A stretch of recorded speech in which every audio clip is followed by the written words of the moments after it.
saya nggak meninggalkan kamu gitu. Itu tentang Muhammad yang mau bunuh diri. Enggak kapan Nabi Muhammad mau bunuh diri, Bang? Belum tahu Ada Muhammad aja. mau bunuh diri? Belum tahu. Buset, pantesan. Oh ya lupa. Pantesan dia masih Islam. Bentar. Waduh.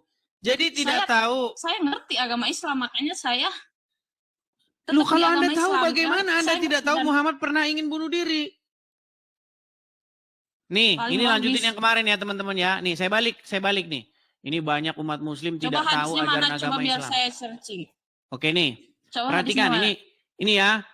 Ini hadis tentang Muhammad ingin bunuh diri. Nih ya. Nih. Ulama tentang hadis bahwa Rasulullah pernah ingin bunuh diri nih. Ini hadisnya. Ya. Ini ada pertanyaan. Hadis Bukhari nomor berapa dulu? Baik. Misalnya Hadisnya kita nomor berapa? lihat, baik. Di dalam kitab Sahih Bukhari nomor 6581. Kalau nomor hadis itu beda-beda, Mbak. Bentar, hadis Bukhari 6.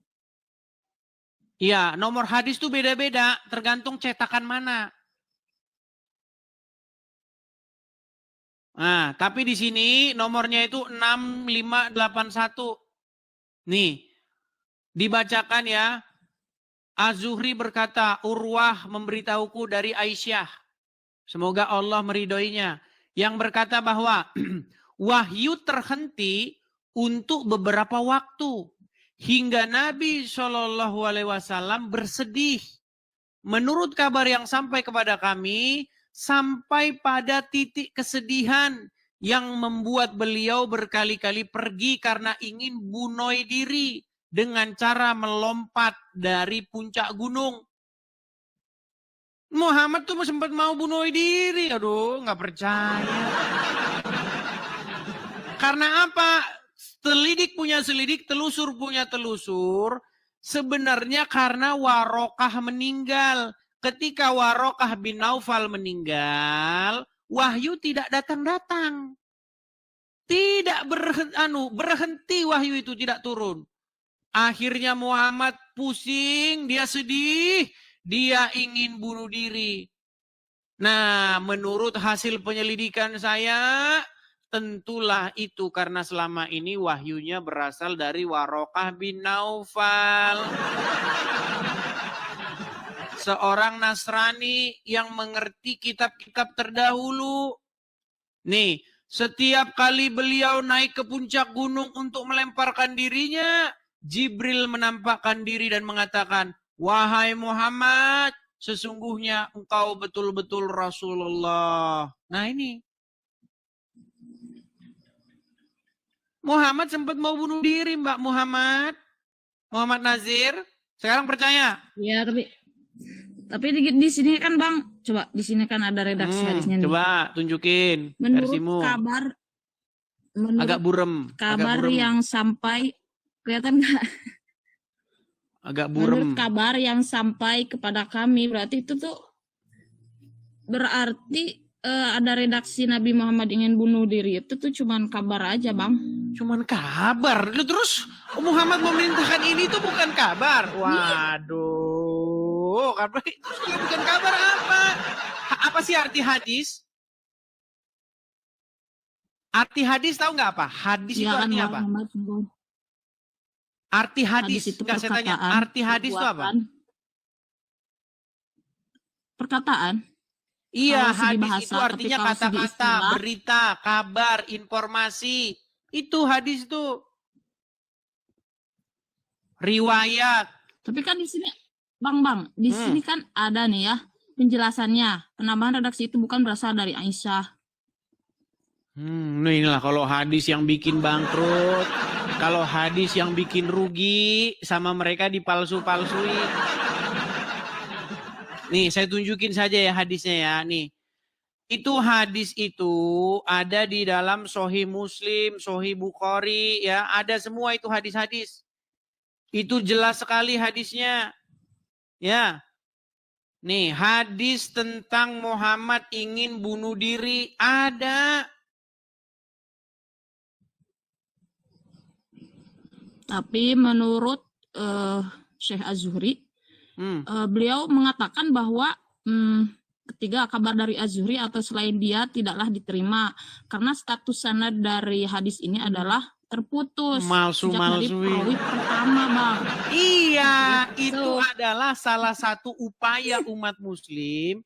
Pokoknya gini, kalau hadis bikin rugi, bilang sanadnya terputus. Bilang tidak sahih, bilang ini pelupa. Sekarang saya mau tanya, lebih pinteran, apakah Bukhari termasuk orang-orang yang tidak paham hadis? Gini Mbak, Muslim itu akui nggak bahwa Bukhari itu orang yang pinter hadis? Ya. Oke. Sudah masuk belum dalam kitabnya dia itu, kitab Sahih Bukhari?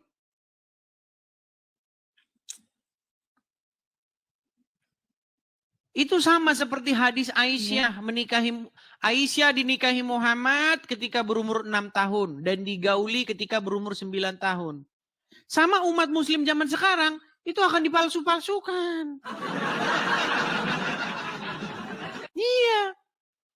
Karena bikin rugi. Tapi Bang, kalau lihat dari bentar dulu. Kalau dilihat dari konteks zaman itu memang udah lazim perempuan dinikahi di usia seperti itu. Oke, siapa orangnya yang jadi menikahi anak masalah, umur segitu? Mengapa disebut lazim? Banyak. Coba sebutkan aja, satu orang. Raja-raja Romawi. Romawi di zaman Muhammad. Iya. Coba masyarakat di tengah-tengah kota Mekah, di tengah-tengah kota Madinah. Kalau memang tadi Mbak Muhammad mengatakan itu adalah hal yang lumrah dan lazim, sebutkan satu orang di zaman Muhammad yang seperti Muhammad menikahi anak di bawah umur. Siapa namanya? Mana literaturnya? Bentar. Kagak ada di mana. Itu adalah syubhat atau jawaban yang digembar-gemborkan untuk membela Muhammad mati-matian. Pada zaman itu sudah lumrah. Ngarang. Mana? Siapa orangnya? Umur 6 tahun itu baru masuk kelas 1 SD. Masih ingusan, meler masihan ini. Masih begitu-begitu. Bahkan Aisyah itu masih main boneka-bonekaan. Aisyah itu masih main boneka. Ada hadisnya.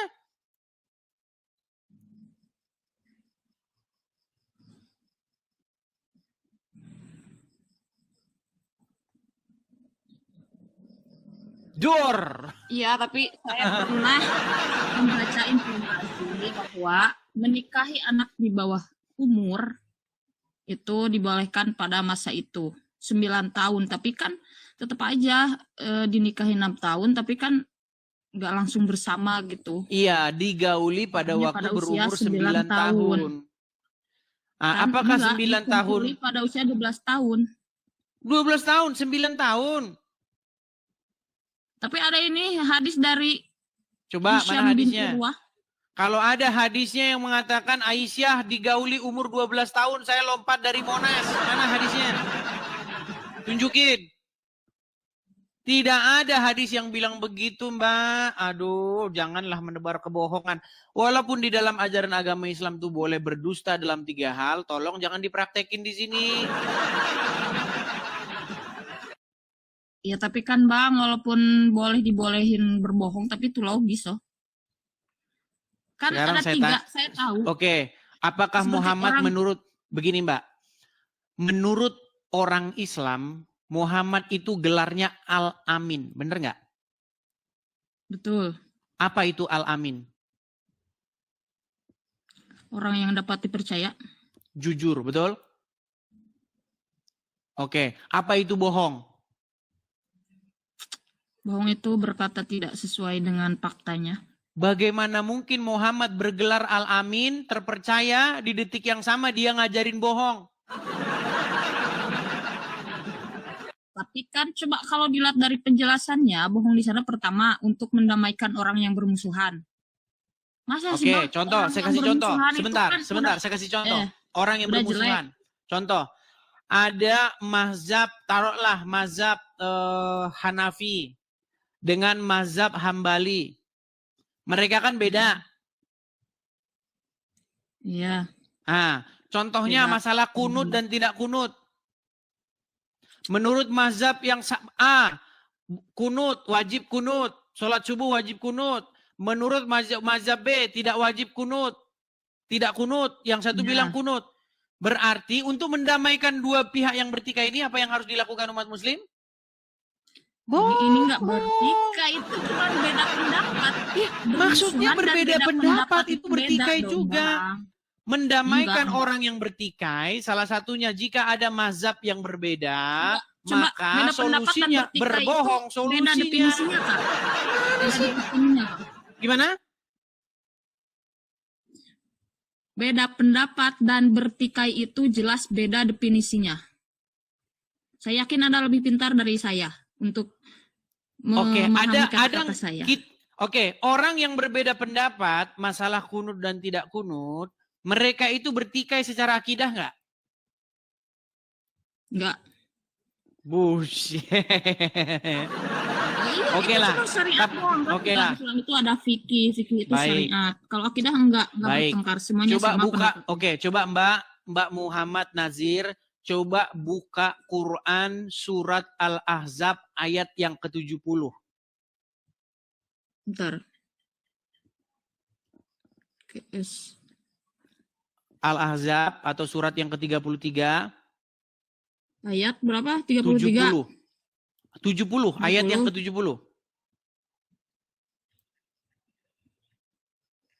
Ya ayyuhallazina amanu, apa? Kan Arabnya bentar. Bentar dulu, Bang. Saya buka Sabar, nggak webnya. apa-apa. Kita punya seharian di sini waktu, santai saja. Ya ayyuhalladzina amanu taqullaha wa qulu qawlan sadida. Hai Apa artinya? Hai orang-orang beriman, bertakwalah kamu kepada Allah dan katakanlah perkataan yang benar. Oke, Al-Quran suruh bilang perkataan yang benar atau yang bohong? Yang benar lah. Yang benar. Apakah bohong itu mengatakan yang benar? Jelas bukan. Iya. Menurut Al-Quran dikatakan, katakanlah perkataan yang benar. Menurut Muhammad boleh bohong dalam dan kalian lebih mendengar, kalian lebih taat kepada Muhammad yang dikarang oleh Sahih Bukhari, Sahih Muslim. Kalian lebih percaya kepada sosok Muhammad yang digambarkan, yang dilukiskan oleh para pengarang hadis. Akhirnya apa? Enggak, Bang. Akhirnya Oke, kalian Abang lebih bicara patuh, dulu, tapi lebih kasih taat saya kepada bagian untuk Muhammad. bicara nanti. Gimana? Ya, silakan Abang bicara dulu, terus nanti kasih saya waktu untuk menjelaskan. Baik. Menurut surat At-Taubah ayat yang ke-31, coba dicek, sambil dicek At-Taubah ayat 31, disebutkan bahwa mereka menjadikan alim ulamanya dan rahib-rahibnya sebagai Tuhan selain Allah. Jadi ada satu kaum yang menuhankan alim ulamanya. Mereka mempertuhan rahib-rahibnya. Nah, dan mempertuhankan Masih putra Maryam. Itu ke sana. Soalnya ada harap bukan atap. seperti itu ayatnya. Ahbarohu Padahal wal Masih habna Maryam. Itu ada orang-orang yang menuhankan rahib-rahibnya selain daripada Allah dan menuhankan Masih bukan putra dan Maryam. menuhankan. Ini salah ini. Coba. Mereka menjadikan alim ulamanya sebagai Tuhan di samping Allah dan Al-Masih. Enggak, bukan. Al-Masih itu adalah persatuan dari coba dibaca Arabnya, coba dibaca Arabnya. Ittakhadhu, mereka menjadikan ahbarohum kepada rahib-rahibnya, waruhbanahum dan rahib-rahibnya, dan rahib-rahibnya, arbaban, Tuhan, menjadi rob atau pengurus, menjadi Tuhan, itu jamak, mi'adunillahi, selain daripada Allah. Allah wal. Nah, tapi abang itu harus nyambung. mendengarkan Sebentar, penjelasan itu saya. Iya, nyambung. Mereka benar kata menjadikan Allah. alim Dan ulamanya sebagai Tuhan selain Allah dan Al-Masih. Betul? bukan, Loh, mereka aduh, ini nggak menjadikan. percaya dengan ayatnya. Bunyi ayatnya Iya, begitu iya, nggak? tapi kan wal masiha di sini berbaris fathah. Sedangkan Bukan. lapan ahbaruhum wa Allah wal ruhbanahum Masih itu nyambung fathah. nggak? Sebentar, Allah wal Masih itu nyambung nggak? Enggak, bukan maksudnya seperti itu. Karena dalam ilmu nahwu itu seperti itu, Bang. Oke, Jadi baik. misalkan Tapi kita nggak usah bahas itu fathah dulu. berarti Oke, tapi kita Korek. jangan bahas itu dulu. Jangan bahas itu dulu. ya. Jadi ada orang yang mempertuhan alim ulamanya, betul? Tapi di sini terjemahannya mereka menjadikan para rabi Yahudi dan para rahib Nasrani selain Tuhan sebagai Tuhan selain Allah. Oke, artinya ada orang yang menjadikan rabi-rabinya, ada orang yang menjadikan rahib-rahibnya Tuhan di samping Allah, betul? Sebagai Tuhan selain Allah. Dan Serta Al-Masih, betul? Di sini Sebentar, serta pelan-pelan, Nasrani pelan-pelan. Pelan-pelan Mbak mempertuhankan. Muhammad, kalem, tenang. Artinya Ya Allah. ada orang yang mempertuhankan alim ulama atau rahib-rahib, betul? Ya, Kenapa mereka disebut mempertuhan ulama-ulama tersebut menurut Muhammad? bentar dulu. Nih, saya jelaskan. Ini kata Muhammad nih. Ya, biar kita bantu. Karena penjelasan Muhammad itu lebih sahih daripada penjelasan muslim manapun, oke? Oke?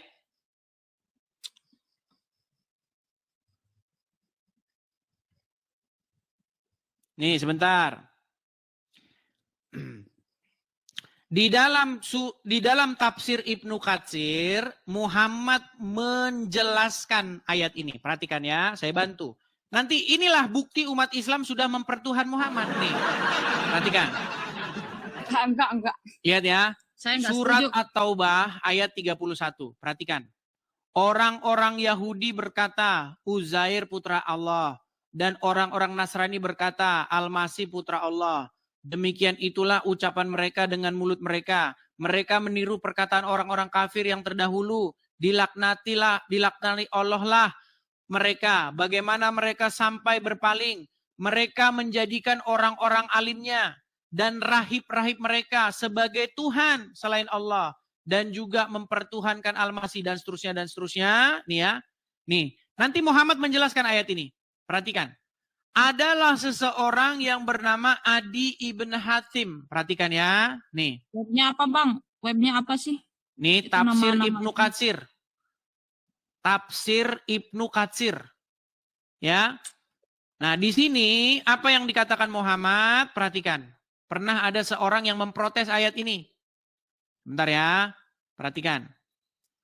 Saya kasih tunjuk ada orang yang pernah datang kepada Muhammad bertanya tentang ayat ini. Nih, lihat ya. Coba Mbak Muhammad Nazir, saya bacakan saja dari sini. Percayalah sama saya tidak mungkin mengada-ngada, Mbak. Nanti bisa Anda cek.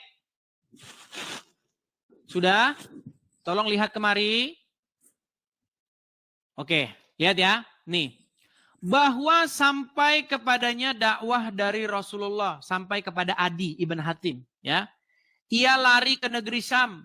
Sejak zaman jahiliyah, ia telah masuk agama Nasrani. Kemudian saudara perempuannya ditahan bersama sejumlah orang dari kaumnya. Lalu Rasulullah menganugerahkan kebebasan kepada saudara perempuan Adi ibn Hatim yang memberinya hadiah. Makasih. Nih, saudara perempuan Adi ibnu Hatim kembali kepada saudara laki-lakinya dan menganjurkannya untuk masuk Islam. Dan menghadap kepada Rasulullah SAW. Akhirnya Adi datang ke Madinah. Dia adalah pemimpin kaumnya, yaitu kabilah Tayyi. Dan ayahnya, yaitu Hatim At-Tayyi, terkenal dengan kedermawanannya. Maka orang-orang Madinah ramai membicarakan kedatangan Adi ibn Hatim yang mau masuk Islam. Nah, kemudian Adi masuk menemui Rasulullah. Sedang pada leher Adi tergantung salib yang terbuat dari perak. Saat itu Rasulullah sedang membacakan firman-Nya. Nih, Muhammad lagi baca At-Taubah 31. Mereka menjadikan orang-orang alim dan rahib-rahib mereka sebagai Tuhan selain Allah. Kemudian Adi melanjutkan kisahnya bahwa ia menjawab, sesungguhnya ya Rasulullah, mereka tidak menyembahnya. Rasulullah bersabda, tidak. Sesungguhnya mereka mengharamkan hal yang halal bagi para pengikutnya dan menghalalkan yang haram bagi mereka. Lalu mereka mengikutinya.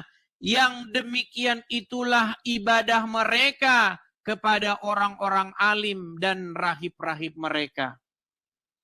Nih ya. Kemudian Rasulullah bersabda, hai Adi, bagaimanakah pendapatmu? Ini singkat cerita dia masuk Islam.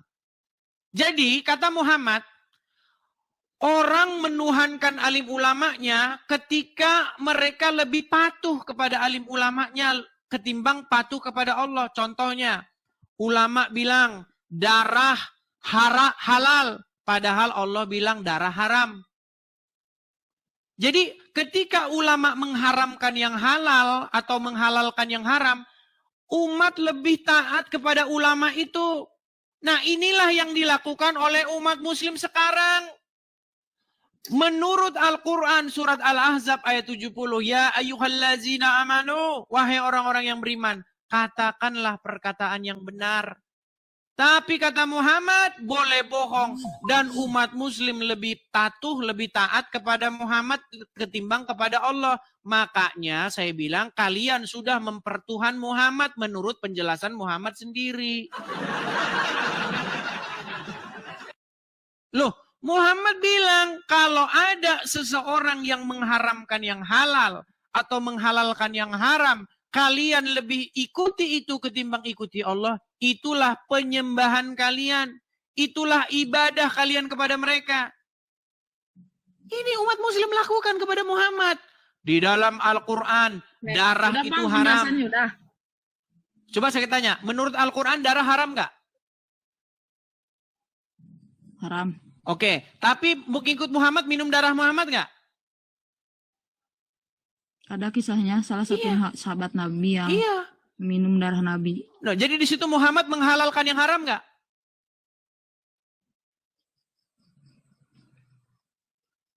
Kan beliau itu Nabi, Bang. Jadi wajar lah kalau darahnya beda dari biasa. Berat ini. Di situ kan? jelas Muhammad menghalalkan yang haram.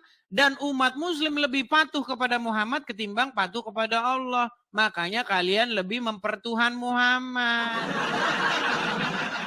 Enggak. Jadi begini Bang, kan fungsi Silakan. hadis itu untuk menjelaskan. Fungsi hadis itu untuk menjelaskan atau memperkuat. Jadi pada saat di surat Al-Ahzab ayat 71 tadi memang Allah melarang untuk bohong gitu kan, harus berkata benar. Nah maka ada taksis dalam hadis itu, ada kekhususan. Tapi dalam hal ini dibolehkan. Secara garis besar berbohong itu jangan. Tapi ditaksis lagi dengan hadis Nabi Muhammad bahwa oke lah boleh bohong dalam 3 hal. Berarti dan 3 hal itu kurang menurut lengkap. saya logis. Oke, diharamkan nggak berbohong oleh Allah?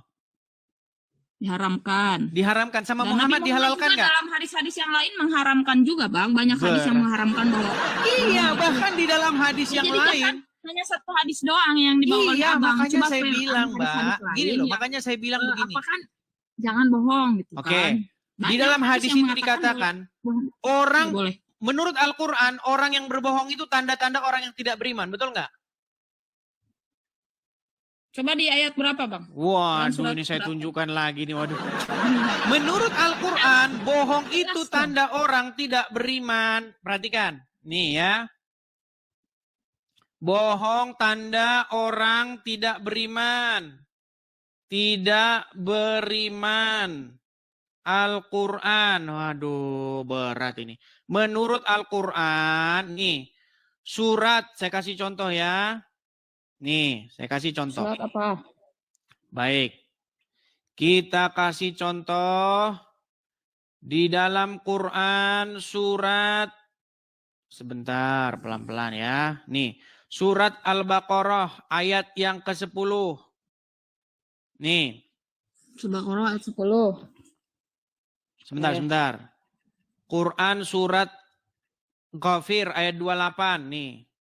Banyak ini surat-suratnya ya. Tentang orang yang berbohong. Bener nih, banget, mana sih? Saya kasih contoh-contohnya nih. Nih ya. Nih. Nih. Perhatikan. Siapa, nih surat Ali Imran ayat 61. Siapa yang membantahmu dalam hal ini setelah engkau memperoleh itu, katakanlah ya. Sebentar. Ini banyak terkali ayatnya nih. Surat berapa sih Bang yang jelas sih? Baik, kita ambil satu contoh saja Berapa surat itu? ya. Nih, surat berbohong itu tanda contoh orang aja. tidak beriman. Aduh. Masalahnya kita belum punya galeri yang penuh teman-teman ya.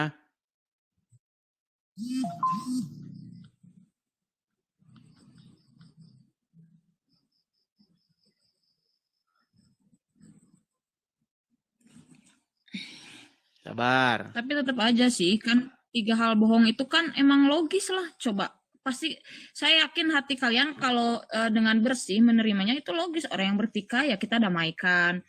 Misalkan seorang suami Perhatikan. berbohong kalau istrinya itu cantik, baik, nih. itu kan ya nggak Nih. apa-apa sih. Surat An-Nahl Coba. ayat 105. Sesungguhnya Surat An-Nahl. yang mengada-adakan kebohongan hanyalah orang yang tidak beriman. Nah, orang yang mengada-adakan, yang mengada-adakan sesuatu yang nggak ada dibilang ada, yang bohong, itu adalah orang-orang yang tidak beriman kepada ayat-ayat Allah. Dan mereka itulah orang-orang pendusta. Betul. Bahkan dikatakan dalam hadis, orang yang sama, Muhammad yang sama bilang, bohong itu nggak boleh. Bahkan dalam keadaan bercanda, nggak boleh. Tapi Muhammad yang sama ngajarin Nggak boleh, itu kan bercanda, ngapain? Gimana? Tapi kan beda konteks antara bercanda dan mendamaikan orang Oke, yang sekarang sedang menurut bertikai hadis boleh nggak atau bohong? agar suami istri. Menurut hadis boleh nggak bohong? Nggak boleh. Nggak boleh. Nggak boleh. Nggak boleh. Bahkan dalam keadaan Iya. bercanda, betul? Tapi Iya. menurut hadis yang sama, Kan Muhammad banyak hadis yang membolehkan nggak mengatakan nggak berdusta boleh dalam bohong. 3 hal? Boleh. Iya, makanya saya bilang umat muslim bingung, boleh tapi nggak boleh, boleh tapi boleh. Menurut saya yakin abang lebih pintar dari saya. Dari 3 hal tersebut itu kan berbohongnya pertama orang mendamaikan orang yang sedang bertikai, ya kan? Kedua, apa tuh? Berbohong antara suami dan istri. Iya, seperti misalkan suaminya gombal, ih kamu cantik. Ya boleh lah bang, masa misalkan istri Bukan begitu bohong yang dimaksud. kata abang, kamu Contoh, jelek saya kasih banget sih, contoh. misalkan. Saya kasih contoh nih, Kira-kira rumah sebentar. tangganya bakal bertengkar gak? Gini, Nah, kan? suamimu pergi ke puncak Bogor. Sudah? Ya. Sudah? Sampai Ya. sana dia melihat wanita cantik. Lalu dia nikahkan. Saya nikahkan kamu dengan mahar 5 juta untuk 5 hari dibayar tunai. Sah, sah. Boleh nggak suami bohong? Bahwasanya suami di sana tidak menikah lagi. Boleh nggak? Kalau dalam konteks itu tidak boleh. Nah. Tapi kan ini konteksnya untuk Loh, pasangan dalam boleh. konteks memuji. Supaya Bang. apa? Supaya Ya kan? kamu nanti Saya daripada cantik, nanti baik, istri. soleha itu gak apa-apa. Agar Boleh. rumah tangganya terjadi Daripada sakinah, istrinya mawaddah, nanti warahmah, Bang. marah-marah, tidak Gitu. mendapatkan ridho dari istri pertama, bilang saja tidak menikah di sana, padahal dia menikah untuk 5 hari lamanya, betul? Enggak. Nah, Kalau contohnya seperti itu oke, enggak sekarang termasuk bohong yang gini. dibolehkan. Oke, baik. Menurut ajaran agama Islam saya tanya, boleh cerai nggak? Boleh. Boleh. Boleh nggak nikah, dinikahi 5 hari lalu diceraikan? Boleh nggak? Enggak boleh. Itu Wah, nikah kok nggak mut'ah. boleh dari Haram. mana? Boleh, ada ayatnya. Mau saya tunjuk ayatnya? Pernah dengar nikah mut'ah? Pernah dengar Nggak nikah boleh, mut'ah? Tahu nikah mut'ah nggak? Pernah dengar. Apa itu nikah mut'ah? Apa itu nikah mut'ah? Nikah untuk dengan perjanjian untuk sementara waktu. Iya. Kalau waktunya udah Saya habis. nikahkan nah, kamu, gitu. kemudian nanti 1 minggu lagi kita cerai. Tahu nggak? nikah mut'ah. Makanya banyak saudagar-saudagar dari Arab, saudagar-saudagar Yaman datang ke puncak Bogor. Mereka nikah siri di sana. Namanya kawin kontrak. Sudah ada filmnya. Sudah pernah nonton film kawin kontrak? Sudah pernah nonton? Ya, tapi kan itu Itu pemeluk masuk agamanya, bioskop. oknumnya. Gimana sih? Aduh. Itu terinspirasi dari Al-Quran. Saya nggak ada urusan. Loh, Tapi- sekarang saya tanya. tapi Mereka Islam waduh, ini berat ini mengharamkan teman-teman. nikah mut'ah, Bang. Loh, Tetap kalau hukum di Islam itu nikah mut'ah itu haram. Kalau ada nikah orang mut'ah yang haram. melakukan, Siapa berarti yang dia mengharamkan? melanggar Siapa yang mengharamkan nikah mut'ah? Siapa yang mengharamkan? hadis Nabi. Dan saya Iya, mengharamkan yang nikah mengharamkan mut'ah bukan sampai Muhammad. kiamat. Sebentar. Muhammad Nazir, Mbak. Yang mengharamkan Ya. nikah mut'ah itu bukan Muhammad. Yang mengharamkan nikah mut'ah itu adalah Umar bin Khattab. Bukan Muhammad.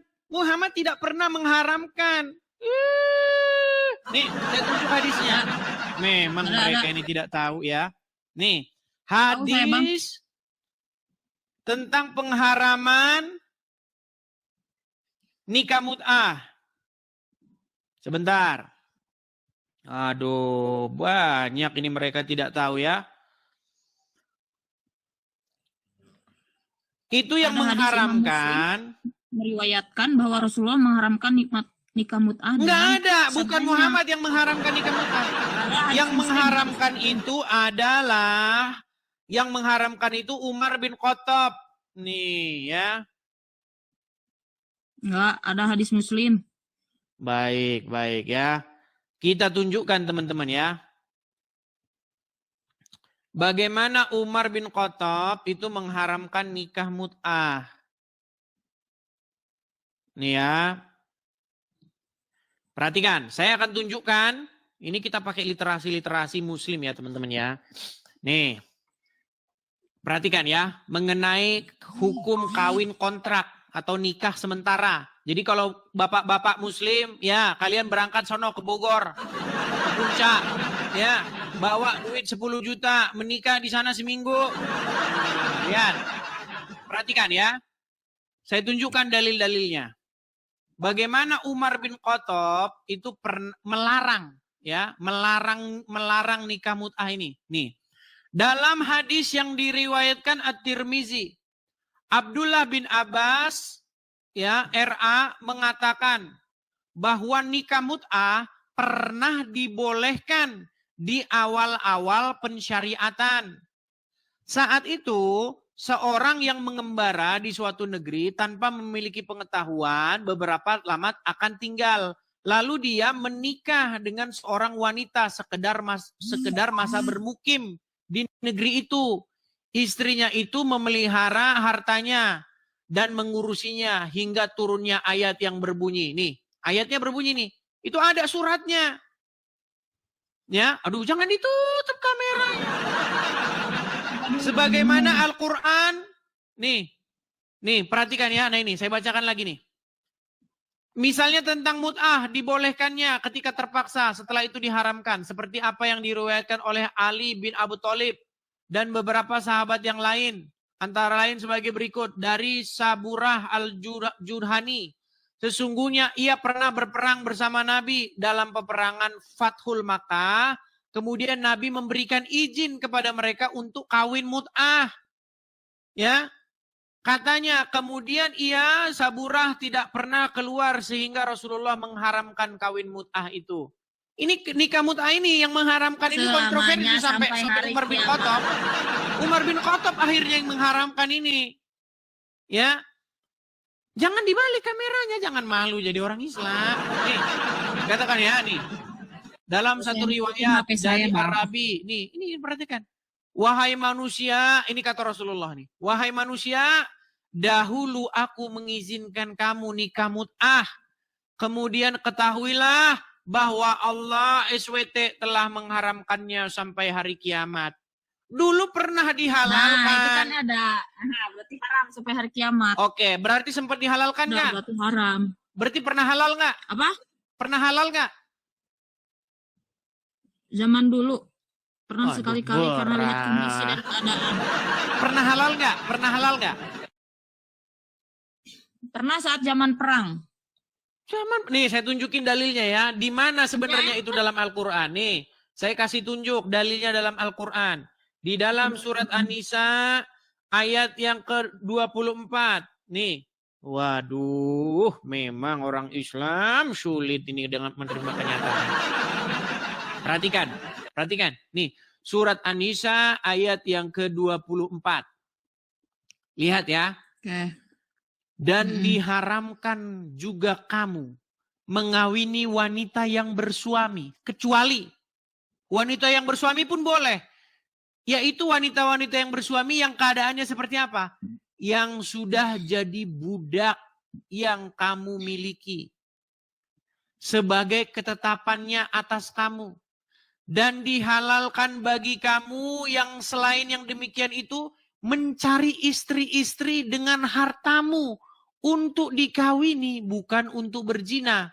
Maka istri-istri yang telah kamu nikmati, maksudnya telah disetubuhi ya, di antara mereka, berikanlah kepada mereka maharnya.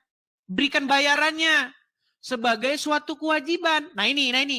Dan tiadalah mengapa bagi kamu terhadap sesuatu yang telah kamu saling merelakannya sesudah menentukan mahar itu. Jadi kalau kalian sudah saling merelakan, oke seminggu kita cerai ya, iya.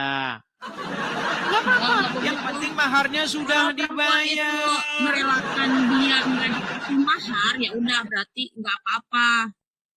Misalnya kata perempuannya, nggak apa-apa lah, saya nggak dikasih mahar. Ini masalah nikah mut'ah. Kalau nggak percaya baca Bang, dalam tafsir-tafsirnya. Ini loh, banyak ini. Ini berbicara tentang nikah mut'ah. Gimana sih? Ini baca di sini banyak ini ya. Nih. Baca aja di sini, banyak ini. Yakni orang-orang yang menjaga kehormatannya dan menjauhi perbuatan zina. Nih, bukan untuk berzina, tapi untuk menikah. Ya dikasih maharnya. Yakni mahar yang kamu relakan. Mahar. Nih, Rasulullah telah melarang dan mengharamkan nikah mut'ah. Ini tadinya tentang mut'ah ini. Tapi sayangnya tidak ada nasik mansuknya di Quran. Nih, yakni mahar yang kamu relakan untuk mereka. Rasulullah telah melarang dan mengharamkan nikah mut'ah. Diriwayatkan oleh Imam Bukhari dan Muslim dari Ali bin Abu Thalib. Ia berkata, Rasulullah telah mengharamkan nikah mut'ah dan daging keledai pada perang Khaibar. Dan dikeluarkan oleh Imam Muslim dari Rabi bin Sini dan Sabura dari ayat dan seterusnya. Nih. Hai manusia, sesungguhnya dulu aku mengizinkan kalian untuk mengawini para wanita dengan nikah mut'ah. Dulu zaman Muhammad, dan kamu kini saya kasih duit ya, Allah telah nikah kita 7 hari. hingga hari kiamat. Berat Ya, ini tapi berat. kan sekarang konfliknya zaman sekarang, Bang.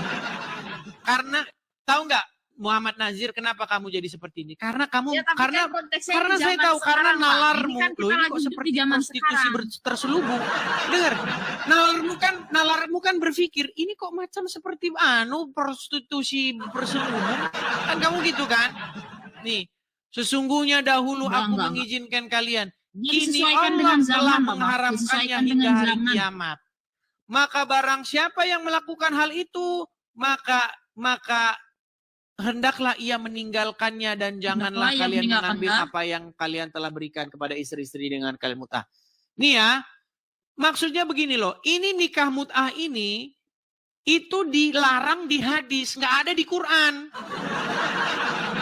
Ini ayat ini masih berlaku, fungsinya tapi hadis biasa itu umat muslim kan menjelaskan ngarang ayat hadis, Al-Quran, dibikin jadi nggak hadis masalah. ngarang. Jadi nggak masalah. Fungsinya hadis itu menjelaskan ayat Al-Quran, jadi nggak masalah. Dengar. Walaupun nggak ada di Quran juga. Dengar, sekarang saya tanya.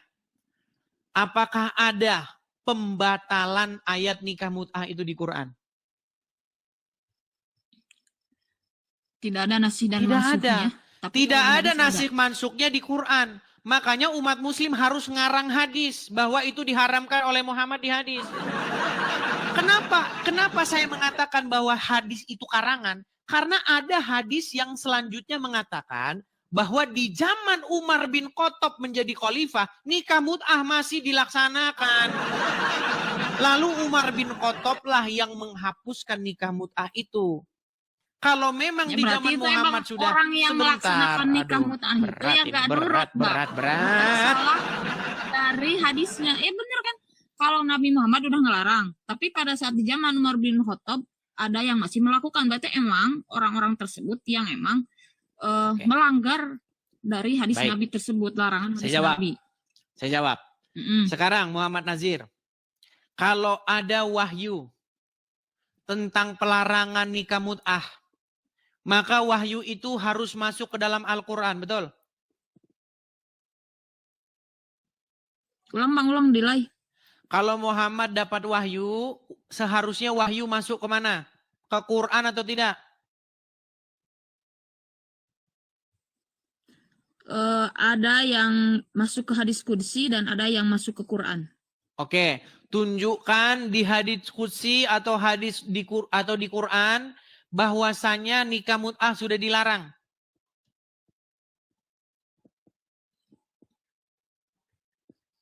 Bentar. Saya searching dulu. Google lagi, Google Abang juga searching dari Google kan? Abang juga Google lagi. Loh, Nggak apa-apa saya lah, Google teknologi supaya buat cari dipakai, data kan? doang. Cari biar bisa saya tampilkan di layar. Kalau sebelumnya saya sudah tahu.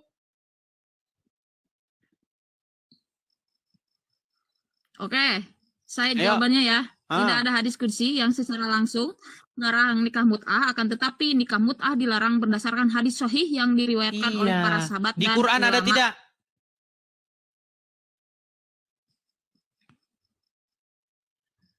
Terlalu pelarangan nikah mut'ah. Ya nggak apa-apa sih Bang, nggak ada di hadis Nggak ada, qudsi, sampai nggak kiamat ada di, dicari, nggak ada di Quran. Al-Quran. Yang penting di hadis ada, karena hadis juga Iya, menjadi sumber sekarang saya tanya. hukum bagi Mbak, agama Islam. sekarang Jadi saya nggak tanya, masalah. Mbak. Menurut saya nggak masalah. Oke, begini Mbak. Kalau ada wahyu yang datang kepada Muhammad. Wahai Muhammad, nikah mut'ah sudah kuharamkan. Maka wahyu itu harusnya masuk ke dalam Quran. Setuju?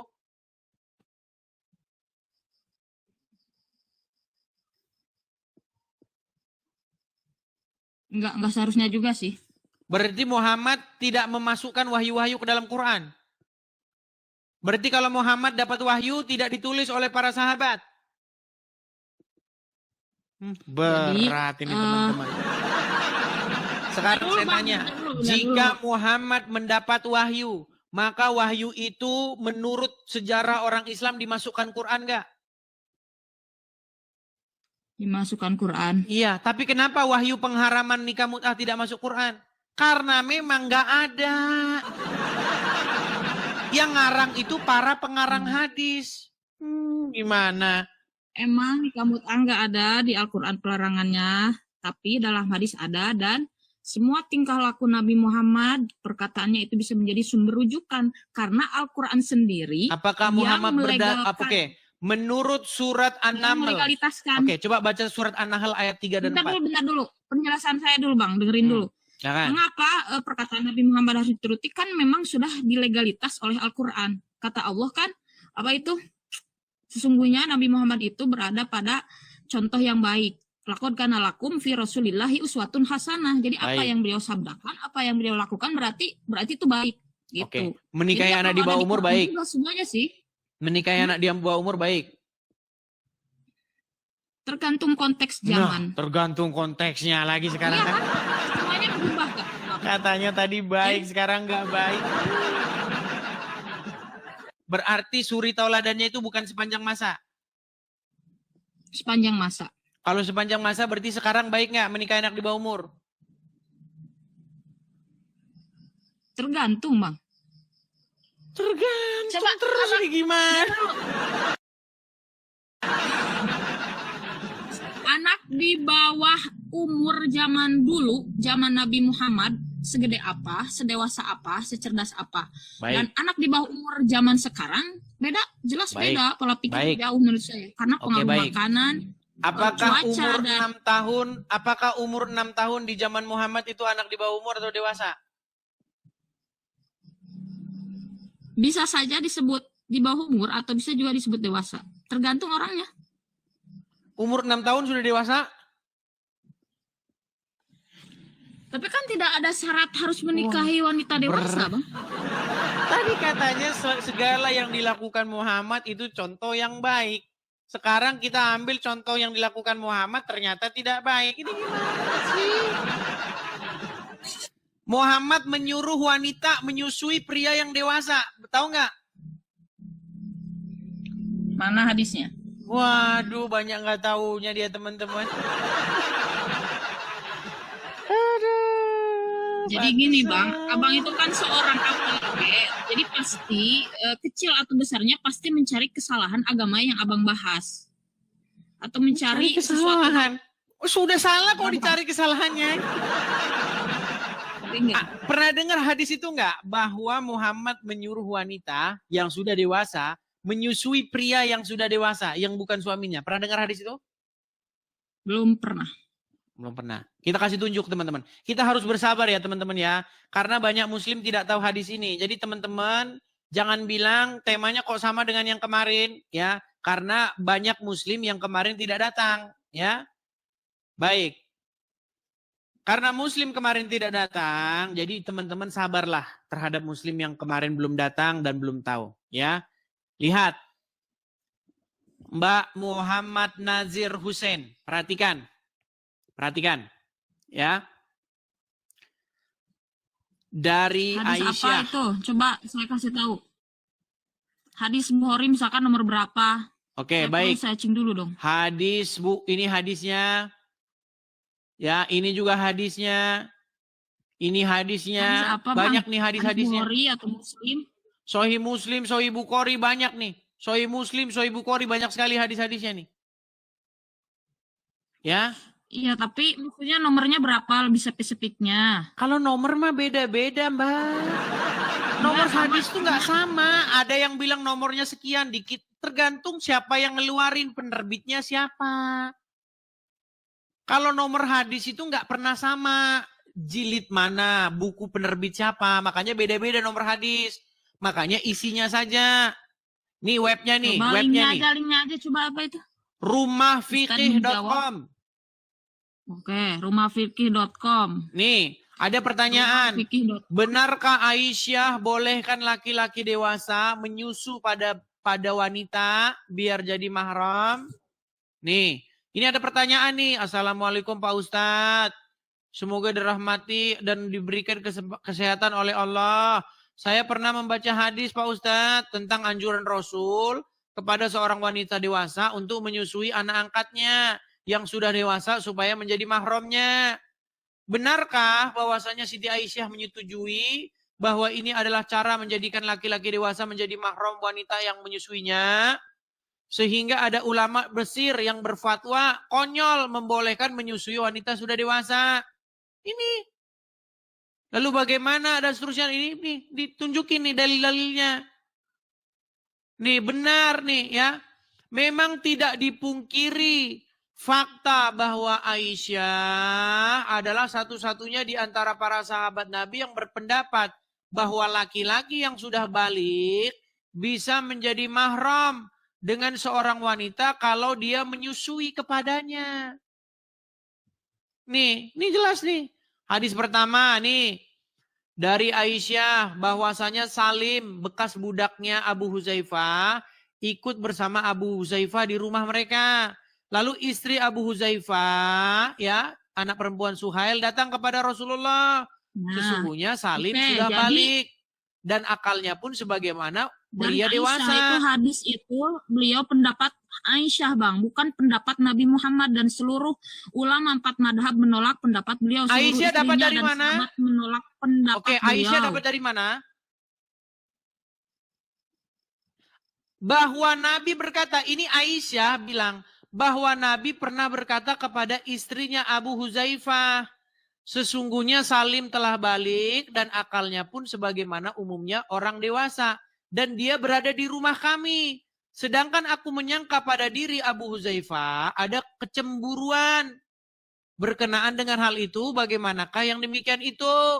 Nabi bersabda kepadanya, susuilah dia, maka kamu menjadi haram kepadanya. Dan akan hilanglah sesuatu pada diri Abu Huzaifah. Kamu kalau saya bacain, kamu malah baca yang lain. Kenapa kamu tidak percaya dengan saya sih? Saya ini nggak ngarang, saya ini baca.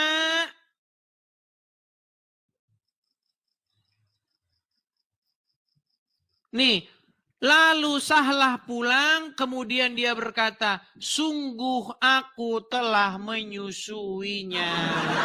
Setelah disusui apa? Maka hilanglah sesuatu pada wajah suaminya. Hilang rasa cemburu setelah dinenenin. Ini bagaimana? Yang kayak begini yang kata kalian Nabi.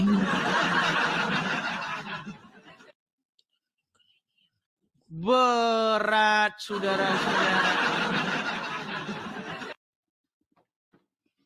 Ayo. Jangan terguncang, jangan terguncang. Kalau terguncang, gini, saya dari tadi kan cerita Islam. Coba Muhammad Nazir. Waduh, dia kayaknya udah anu dia. Langsung aduh. Muhammad Nazir, dengar saya sekarang. Oke, Ya, saya mengadang-adang nggak itu? Saya mengadang-adang nggak? Saya mengadang-adang nggak? Tapi itu kan solusi dari Aisyah, Bang. Aisyah kemudian menjawab bahwa solusinya bisa saja laki-laki itu disusui agar bisa menjadi mahram. Sehingga tidak lagi jadi masalah kalau ada kebutuhan. Oke, artinya begini, Itu kan sebentar. hanya sekedar Begini saran Muhammad Aisyah. Nazir. Pelan-pelan ya. Misalnya kamu punya suamimu punya anak angkat. Taruhlah anak angkatnya umur 17 tahun. Dan kamu serumah dengan anak angkat dari suamimu. Biar suamimu tidak cemburu, kamu harus menyusui anak angkatmu itu. Betul? Tapi di sini yang diangkatnya dari sejak kecil. Iya, dan setelah dewasa, wajah suaminya itu cemburu. Dia ngadu sama Muhammad, ya Rasulullah di rumah kami ini ada Salim. Udah besar dia. Nah karena dia sering di rumah, suami saya itu cemburu. Lalu Muhammad memberi solusi, susuilah dia. Lalu bilang Sahlah, bagaimana saya susui dia? Dia sudah jenggotan katanya. Muhammad tersenyum. Saya tahu dia sudah dewasa. Susui dia. Nah setelah disusui, konon kabarnya kata Sahlah, wajah suaminya tidak cemburu lagi. Tapi di sini kebolehan dari Nabi itu hanya berlaku khusus buat Sahlah. Khusus kalau udah begini khusus. Kalau udah begini khusus. Nah ini yang nggak dibaca sama abang di bawahnya. Abang ini licik. Baik. Gak boleh gitu Artinya, artinya Muhammad menyuruh wanita dewasa menyusui pria dewasa yang bukan suaminya, betul? Khusus untuk ini aja kasus. Khusus, ya artinya benar. Artinya ada kejadian ya. Artinya ada kejadiannya ya.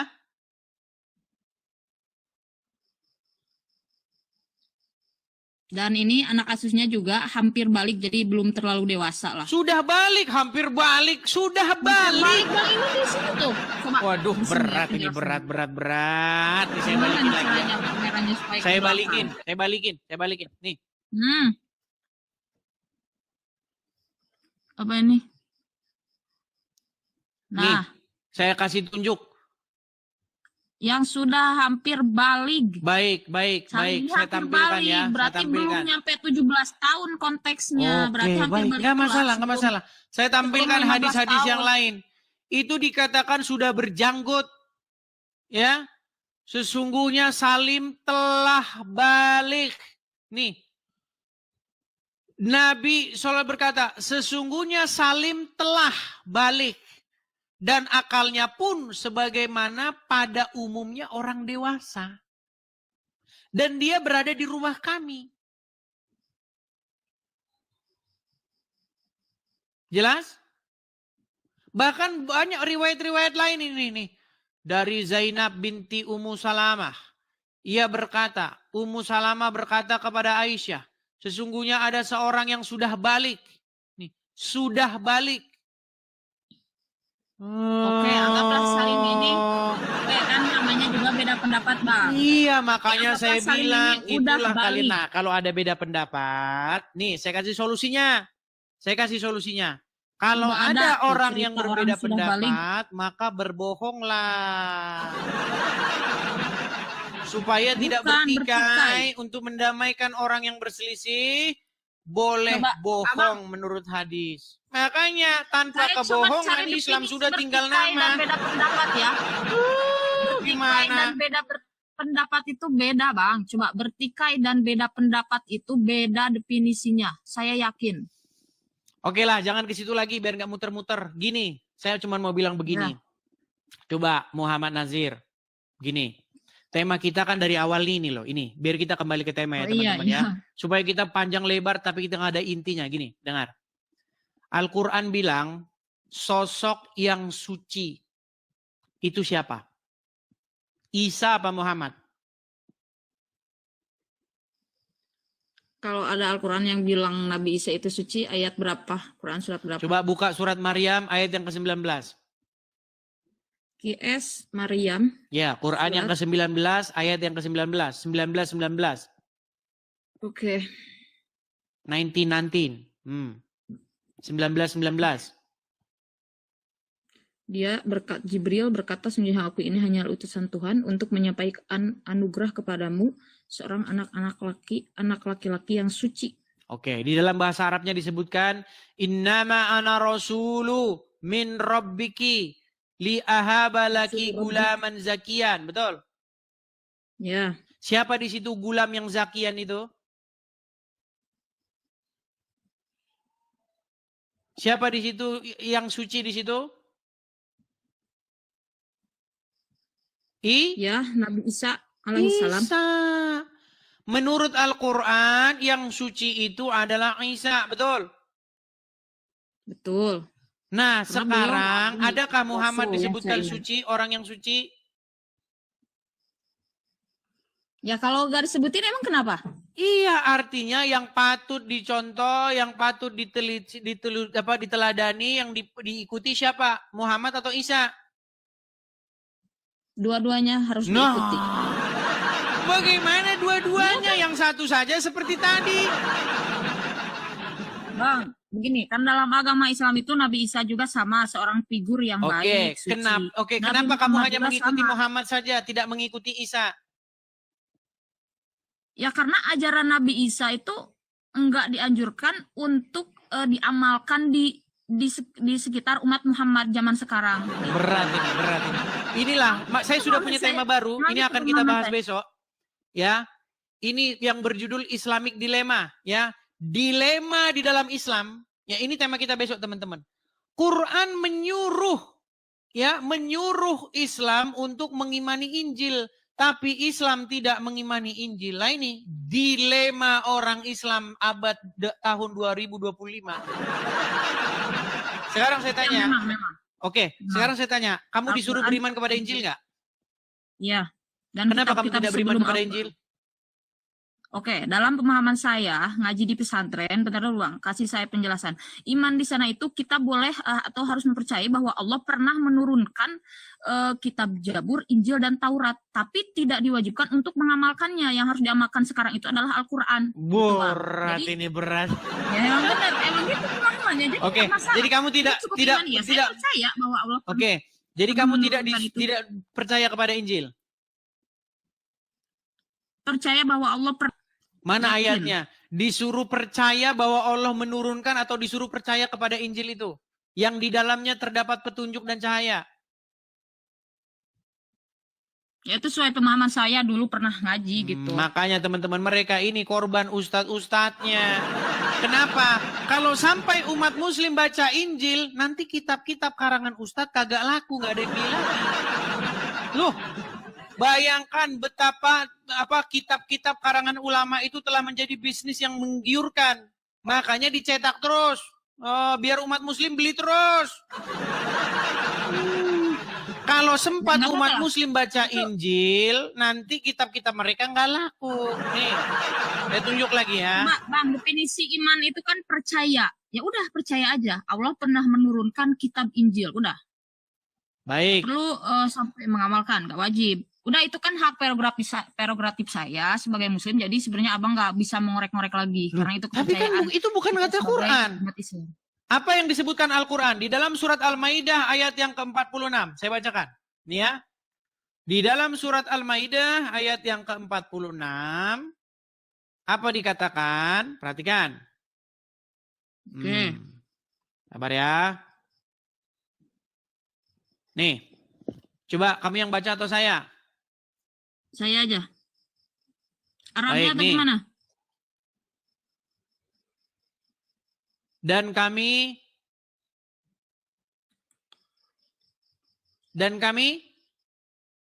kami teruskan Ya, jejak mereka dengan mengutus Isa putra Maryam, membenarkan kitab yang sebelumnya yaitu Taurat, dan kami menurunkan Injil kepadanya. Di dalamnya terdapat petunjuk dan cahaya. Betul? Ya, saya Jadi di dalam percaya Injil terdapat Injil petunjuk dan cahaya, betul nggak? Betul. Kenapa kamu tidak mau beriman kepada kitab Injil?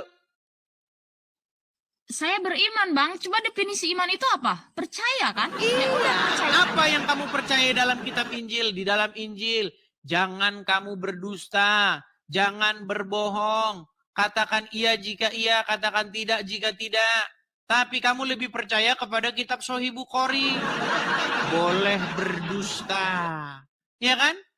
Kalian ini disuruh beriman kepada kitab sebelum Al-Quran. Tapi malah kalian beriman kepada kitab sesudah Al-Quran. Namanya kitab Bukhari. Yang di dalamnya Bukan terdapat, beriman, tapi lebih waduh. tepatnya kita Malah mengambil kalian lebih pelajaran percaya dari kitab kitab-kitab karangan tersebut. orang. Loh, inilah Enggak, akibat. karena mereka itu ulama. Karena beliau-beliau itu Loh. ulama, Sahih Bukhari, Berat Muslim, ini beliau itu teman-teman ya. ulama dan mengikuti ulama itu memang diharuskan karena ada ayat Al-Qur'annya, emang Al-Qur'an yang sudah melegalitaskannya. Baik. Fas'alu ahla dzikri in kuntum la ta'lamun. Baik. Bertanyalah kepada orang yang ahli di bidangnya kalau kau tidak tahu ya, ahli dalam bidang Oke. ilmu agama itu ya ulama. Oke. Menurut Berarti ya Al-Quran, benar, siapa yang harus ditanya? Fas'alu ahla dzikri in kuntum la ta'lamun. Orang yang mengetahui di Oke, bidangnya. siapa orang-orang yang mengetahui itu? Ya kalau misalkan dia Ahli kitab. Ahli kitab. Nih, inilah ketika kalian telah mempercayai ulama-ulama kalian. Lihat nih. Tapi kata Rasulullah, kesibukan para lelaki nanti di dalam surga adalah, malu saya ceritakannya. Mau terus? Kesibukan para lelaki yang masuk surga di surga adalah memecah perawan istri-istrinya. Perawan terus. Habis malam pertama, dapatkan perawan istri, selesai, dia perawan lagi. Itu. Serius, Pak. Bagusnya ibu-ibu gak ikut dengar pengajian ini. Ini khusus bapak-bapak. Kata Rasulullah, maaf ini hadisnya sahih. Tolong baca nanti dalam kitab Tamasya ke Surga oleh Syekh Ibnul Qayyim Al-Jauziyah. Oke. Judul asli. Tuh, kitabnya Tamasya ke surga. Inilah kitab sucinya orang Islam sekarang. Apa kitabnya? Tamasya ke surga. Siapa yang mengarangnya? Syekh Ibnul Qayyim Al-Jauziyah. Nih. Arwah ila biladil afrah. Rasul berkata, Tuh. maaf. Tuh, judul kitabnya apa tadi? Habila bila arfah tadi. Ya kan? Makanya saya bilang, Mbak, kalian ya, yang ada di rumah kalian itu adalah kitab tadi.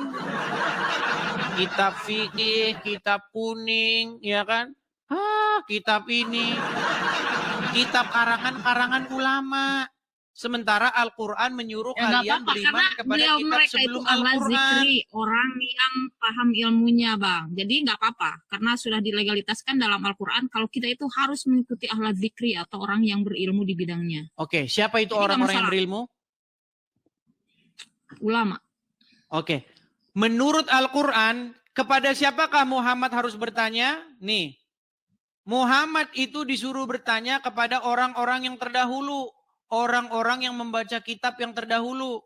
Jika kamu ragu-ragu tentang apa yang kami wahyukan kepadamu, maka tanyakanlah kepada orang-orang yang membaca kitab sebelummu. Betul? Betul. Nah terus kenapa Anda bilang malah bertanya kepada kitab-kitab sesudah Al-Quran? Nah, zaman sekarang Nabi Muhammadnya udah ingin meninggal. Waktu Muhammad hidup, Muhammad tanya kepada siapa? Ya kalau menurut pendapat abang. pada ahli Pendapat kitab, kan? saya, menurut Al-Quran. Ya enggak, tapi saya belum percaya sama abang 100%. Baik, Oleh karena itu coba berikan saya datanya. saya tunjukkan ya. Oke.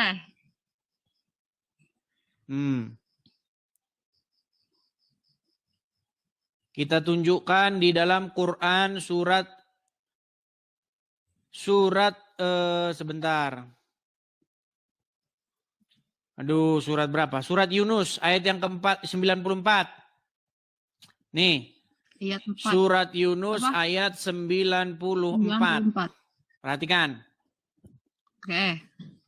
Jika engkau Muhammad berada dalam keraguan-raguan tentang apa yang kami turunkan kepada kamu. Muhammad suruh tanya siapa? Adakah suruh tanya Ibnu Katsir? Adakah Muhammad suruh tanya ulama? Adakah Muhammad suruh tanya kiai? Tanya siapa?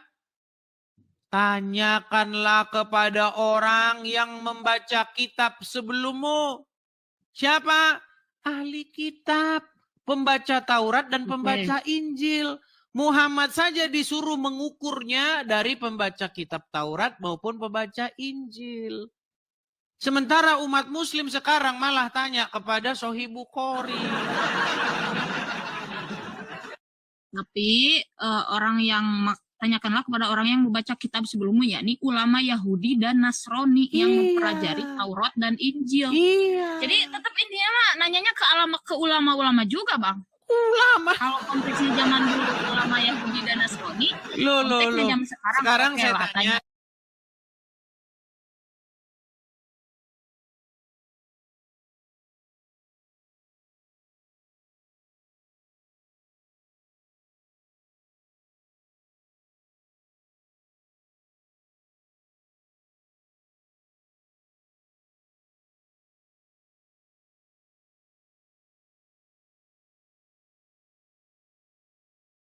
suruh ke ahli yang kitab sebelum kamu. Apa itu? Taurat, Injil, dan Zabur. Taurat dan Injil. Karena di dalamnya terdapat petunjuk dan cahaya, betul? Ya, betul. Nah, sekarang umat muslim adakah mencontoh Muhammad?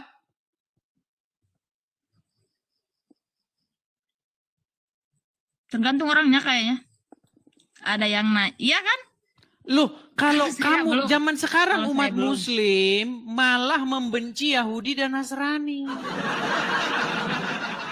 Bahkan Yahudi dan Nasrani. Bahkan mereka Yahudi dan Nasrani. Bahkan mereka Yahudi dan Nasrani. Bahkan mereka dan Nasrani. Bahkan mereka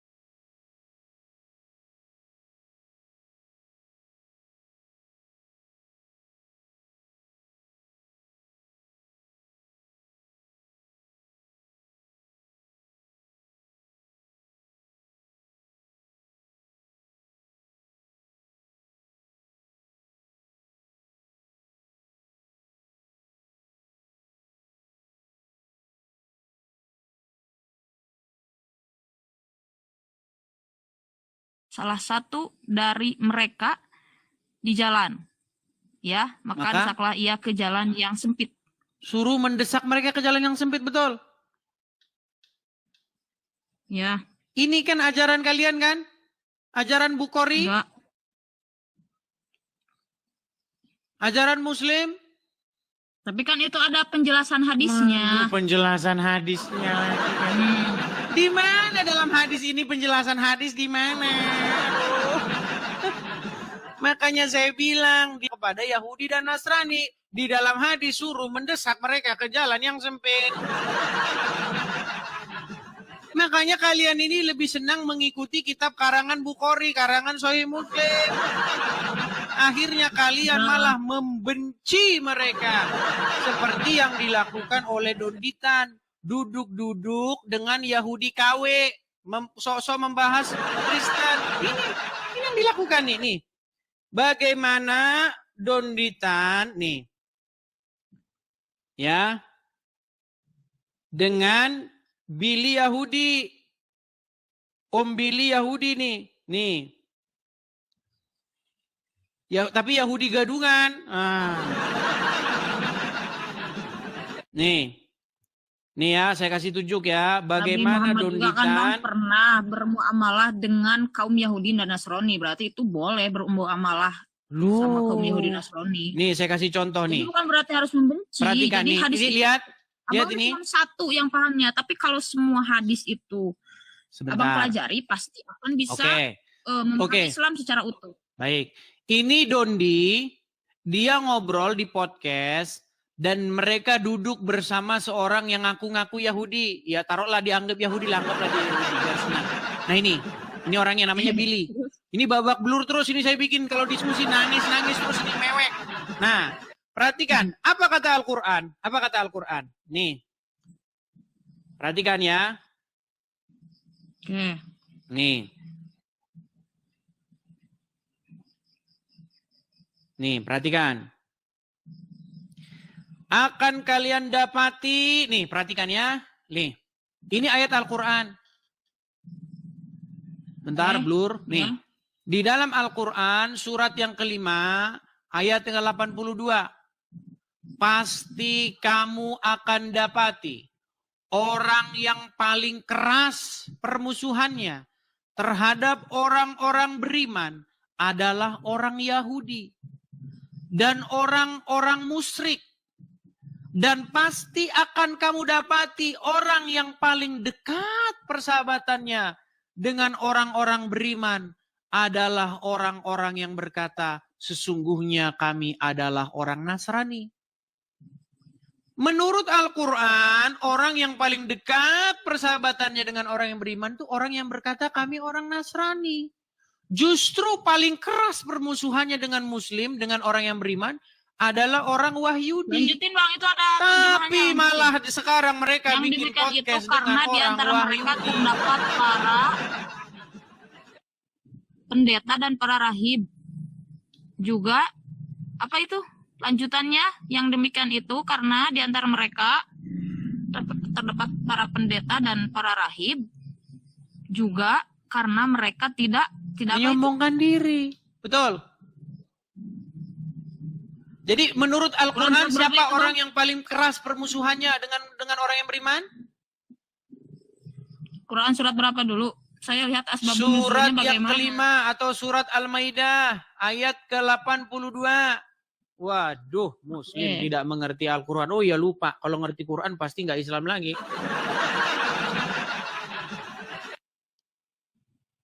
Quran surat Al-Maidah ayat ke-82.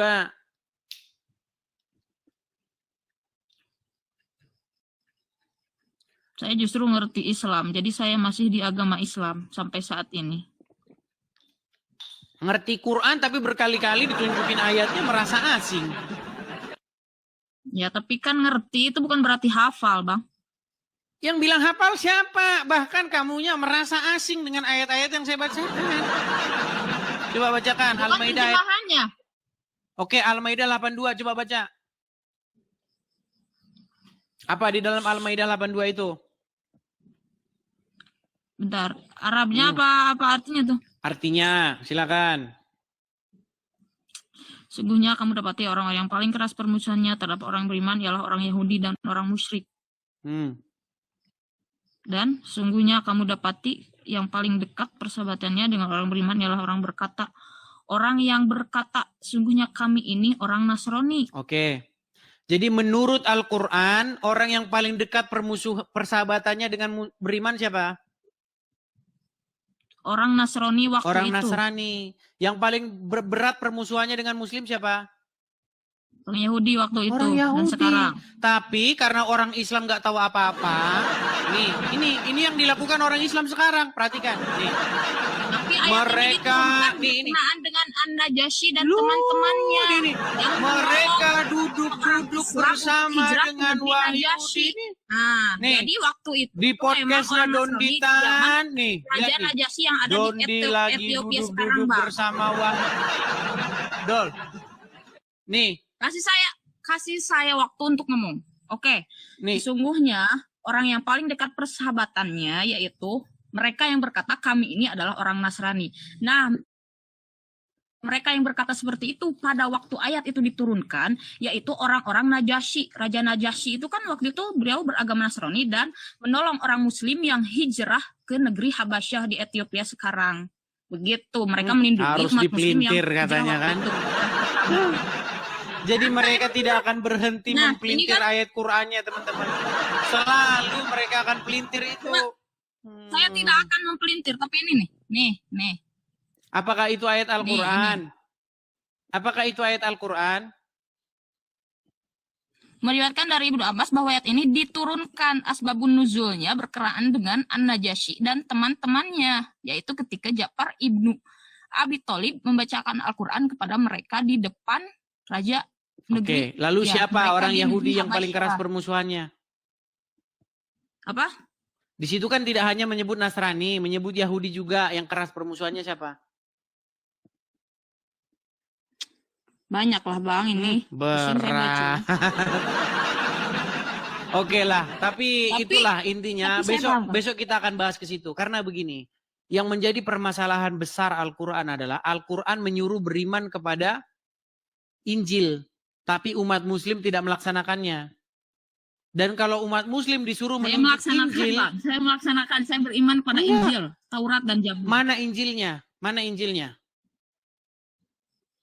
Tapi maksudnya Injil yang tidak dirubah. Gitu, yang masih ori. Jadi kamu percaya bahwa Injil sudah dirubah? Iya, karena Al-Quran sendiri yang mengatakannya. Ada ayat Oke. Al-Qurannya. yang Benar mengatakan tidak bahwa disuruh mereka memutuskan mengubah- perkara berdasarkan apa yang ada dalam Injil? Apa Bang? Al-Quran bilang, hendaklah orang-orang pemegang Injil memutuskan perkara berdasarkan apa yang diturunkan di dalamnya, betul? Saya tidak bisa mengatakan betul sebelum ayat. Ya karena kamu tidak tahu Al-Quran. Iya, Bagaimana mungkin Injil palsu, tapi di detik yang sama Allah menyuruh memutuskan berdasarkan apa yang ada di situ. Palsunya dari mana? Quran surat berapa? Waduh, kurang berapa terus? Besok lagi. Aduh. Besok lagi. Nanti belajar dulu, jangan kebanyakan. Kalau kebanyakan nanti tumpah. Ya. Tapi kan abang Apa yang sudah saya kasih di sana. Dengar, Nggak satu dengar. tema aja. Apa yang sudah saya kasih dulu itu pelajari dulu. Besok lanjut lagi, oke? Oke, siap Bang. Baik.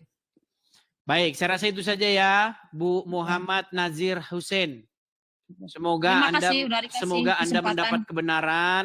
Semoga nanti setelah Anda mempelajari agama Islam, nanti Anda akan mendapati bahwa sebenarnya apa yang selama ini Anda pelajari itu ternyata kacau balau dan nanti Anda akan datang kepada kebenaran yang sejati, yaitu Tuhan Yesus. Karena Yesus berkata, akulah jalan dan kebenaran dan hidup. Oke? Enggak oke sih. Ya, sekarang nggak oke, tapi besok ketika kamu betul-betul mendalami, nanti kamu akan menemukan bahwa kamu sekarang setiap hari minta-minta ditunjukkan jalan yang lurus. Ya kan? Insya Allah enggak. Iya. Apa Ya arti Allah, minta ihdina jalan. siratal mustaqim? Tunjukilah kami jalan yang lurus. Iya, sampai Itu sekarang jalan kalian yang masih diberi minta-minta. Tunjukilah kami jalan yang lurus. Besok, tunjukilah Supaya kami enggak jalan yang murtad, lurus. gitu. Lu iya, Supaya enggak murtad, Bang. lu. Iya kan? Iya, karena Kita kamu selalu belum minta tahu sama jalan yang Allah lurus. supaya kita berada di jalan yang lurus menurut Allah. Kalau sudah gitu. ada di jalan yang lurus, kenapa minta-minta ditunjukkan jalan yang lurus? karena bisa jadi suatu saat nanti kita nggak lurus lagi atau murtad atau gimana. Maka Kalau supaya Allah seperti itu, menjaga. kalau seperti itu, bukan tunjukkanlah kami jalan yang lurus. Janganlah kami keluarkan dari jalan yang lurus itu. Tapi karena tunjukkanlah kami ke jalan yang lurus, berarti kamu belum tahu jalan yang lurus. Nah, di dalam Injil apa yang Yesus katakan? Akulah jalan dan kebenaran. Ya, Ya, terserah itu agama abang, keyakinan abang. Saya nggak mau maksa juga, tapi saya di sini cuma buat klarifikasi aja. bagaimana begini? Coba Muhammad Nazir, apakah kamu mengikuti Muhammad? Ya, Apakah Muhammad masih kamu doakan? bukan doakan itu bang, sholawat. Iya, apa sholawat itu? Allahumma sholli ala Muhammad, betul? Ya, Apa artinya? ya Allah berikanlah rahmat dan kasih sayangmu kepada Nabi Muhammad. Ya Allah berikanlah keselamatan atas Muhammad, betul? Limpahkanlah keselamatan kepada Muhammad dan keturunannya, betul nggak? Betul. Berarti Muhammad masih kamu doakan biar selamat, betul? Betul, karena itu perintah Allah. Kalau Iya, Allah nggak merintah satu-satunya begitu, Nabi saya yang nggak masih mau. minta-minta didoakan cuma Muhammad.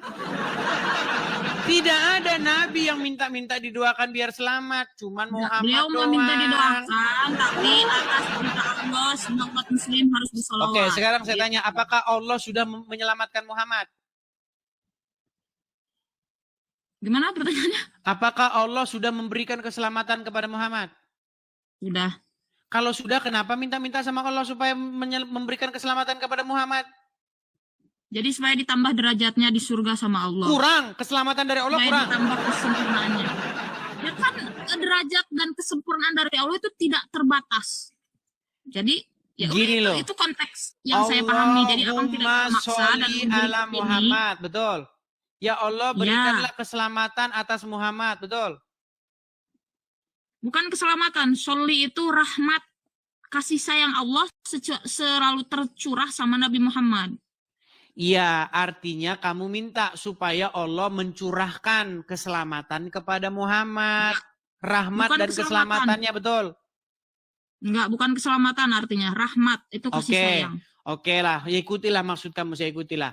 Artinya kamu meminta sama Allah supaya merahmati Muhammad, betul? Ya, menambah-nambah. Iya.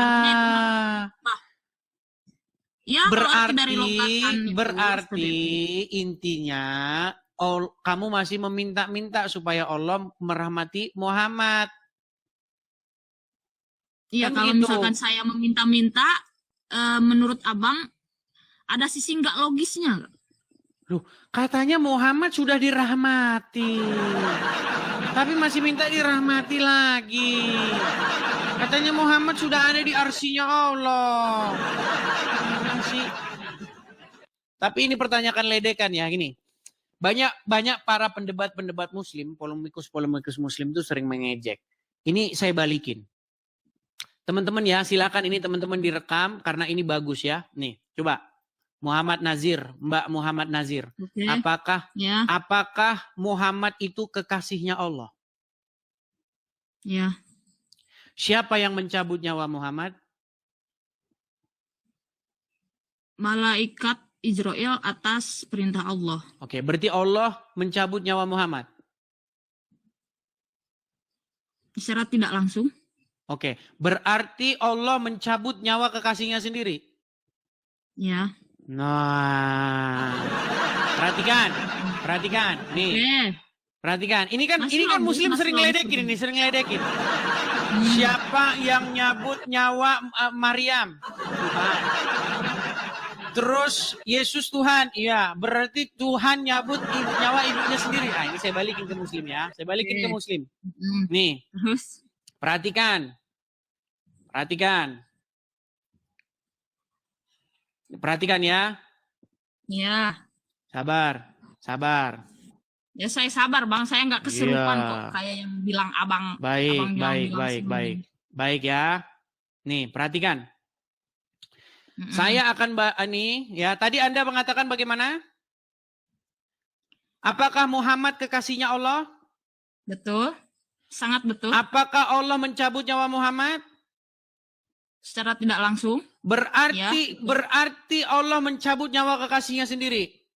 Betul. Betul. Perhatikan ini. Perhatikan teman-teman. Perhatikan teman-teman. Ya. Fakta pria bunuh kekasihnya sendiri. Nah, iya kan? Fakta ada kejadian pria bunuh kekasihnya sendiri. Apa toleransinya sama Allah Loh, mencabut nyawa Nabi Muhammad? Apa toleransinya?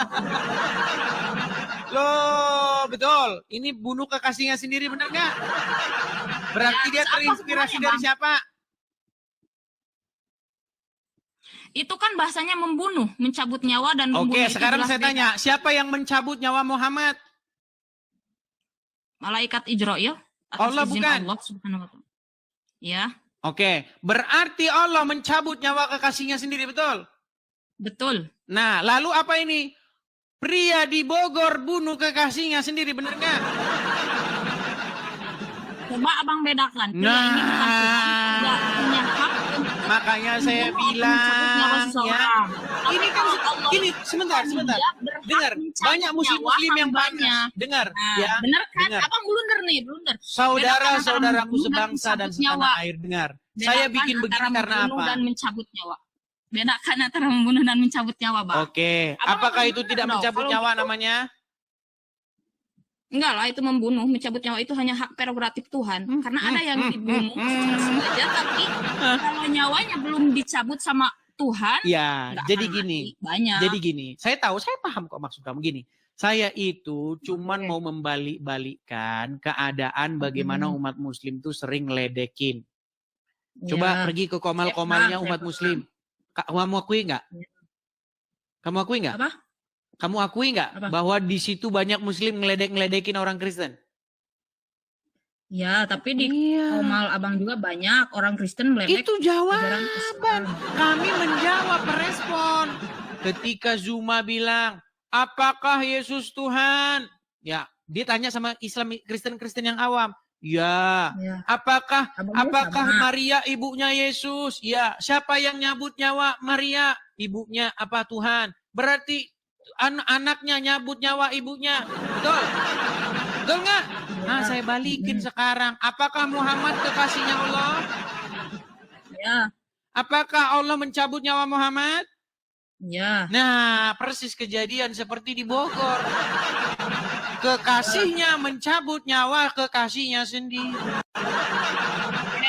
Beda toleransi. Kalau Nabi Muhammad itu hamba, wajar dicabut nyawa oleh Tuhannya. Tapi kalau Yesus itu kan dianggap Tuhan. Oke, Jadi saya jawab masa lagi. mencabut nyawa ibunya sendiri? Itu Baik, emang saya jawab beda lagi. toleransi menurut saya. Tapi Baik, tetap saya jawab. Abang Ini saya jawab. menerima Apakah debat Muhammad saya itu atau Rob? enggak. Apakah Muhammad itu Rob? Karena saya tahu konteks pertanyaan abang ini kemana, maka saya jawab bukan. Nah, Karena saya tahu kadang-kadang Rob, kadang-kadang bukan. Iya, Coba secara kaidah bahasa Muhammad itu Rob bukan? konteksnya. Secara kaidah Konteks, bahasa Muhammad itu Rob bukan? Tapi kan abang menolak terjemahan. Jadi saya Ya sudah, tidak nggak usah berani pakai mengatakan terjemahan. Abang itu Rob Jangan kalau diterjemahin. Muhammad itu secara kaidah bahasa Rob bukan? jangan diterjemahin, bukan. Ya, saya nggak terjemahin. Muhammad itu Rob bukan? Bukan. Bukan. Pertanyaan abang ini mau kemana nih terusnya? Saya tahu. Kadang-kadang Rob, Saya tahu. kadang-kadang bukan. Ada saklarnya. Jadi begitu ya, gini loh. Saya mau bilang begini. Banyak orang Kristen dan juga orang Islam tidak tahu apa itu Tuhan Yesus. Banyak orang nggak tahu. Kata Tuhan itu kan kata terjemahan bahasa Indonesia. Di dalam bahasa aslinya itu kurios.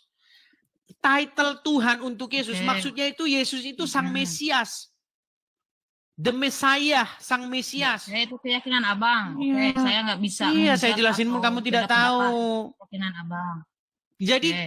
Yesus itu Tuhan bukan berarti Yesus itu Bapa di sorga.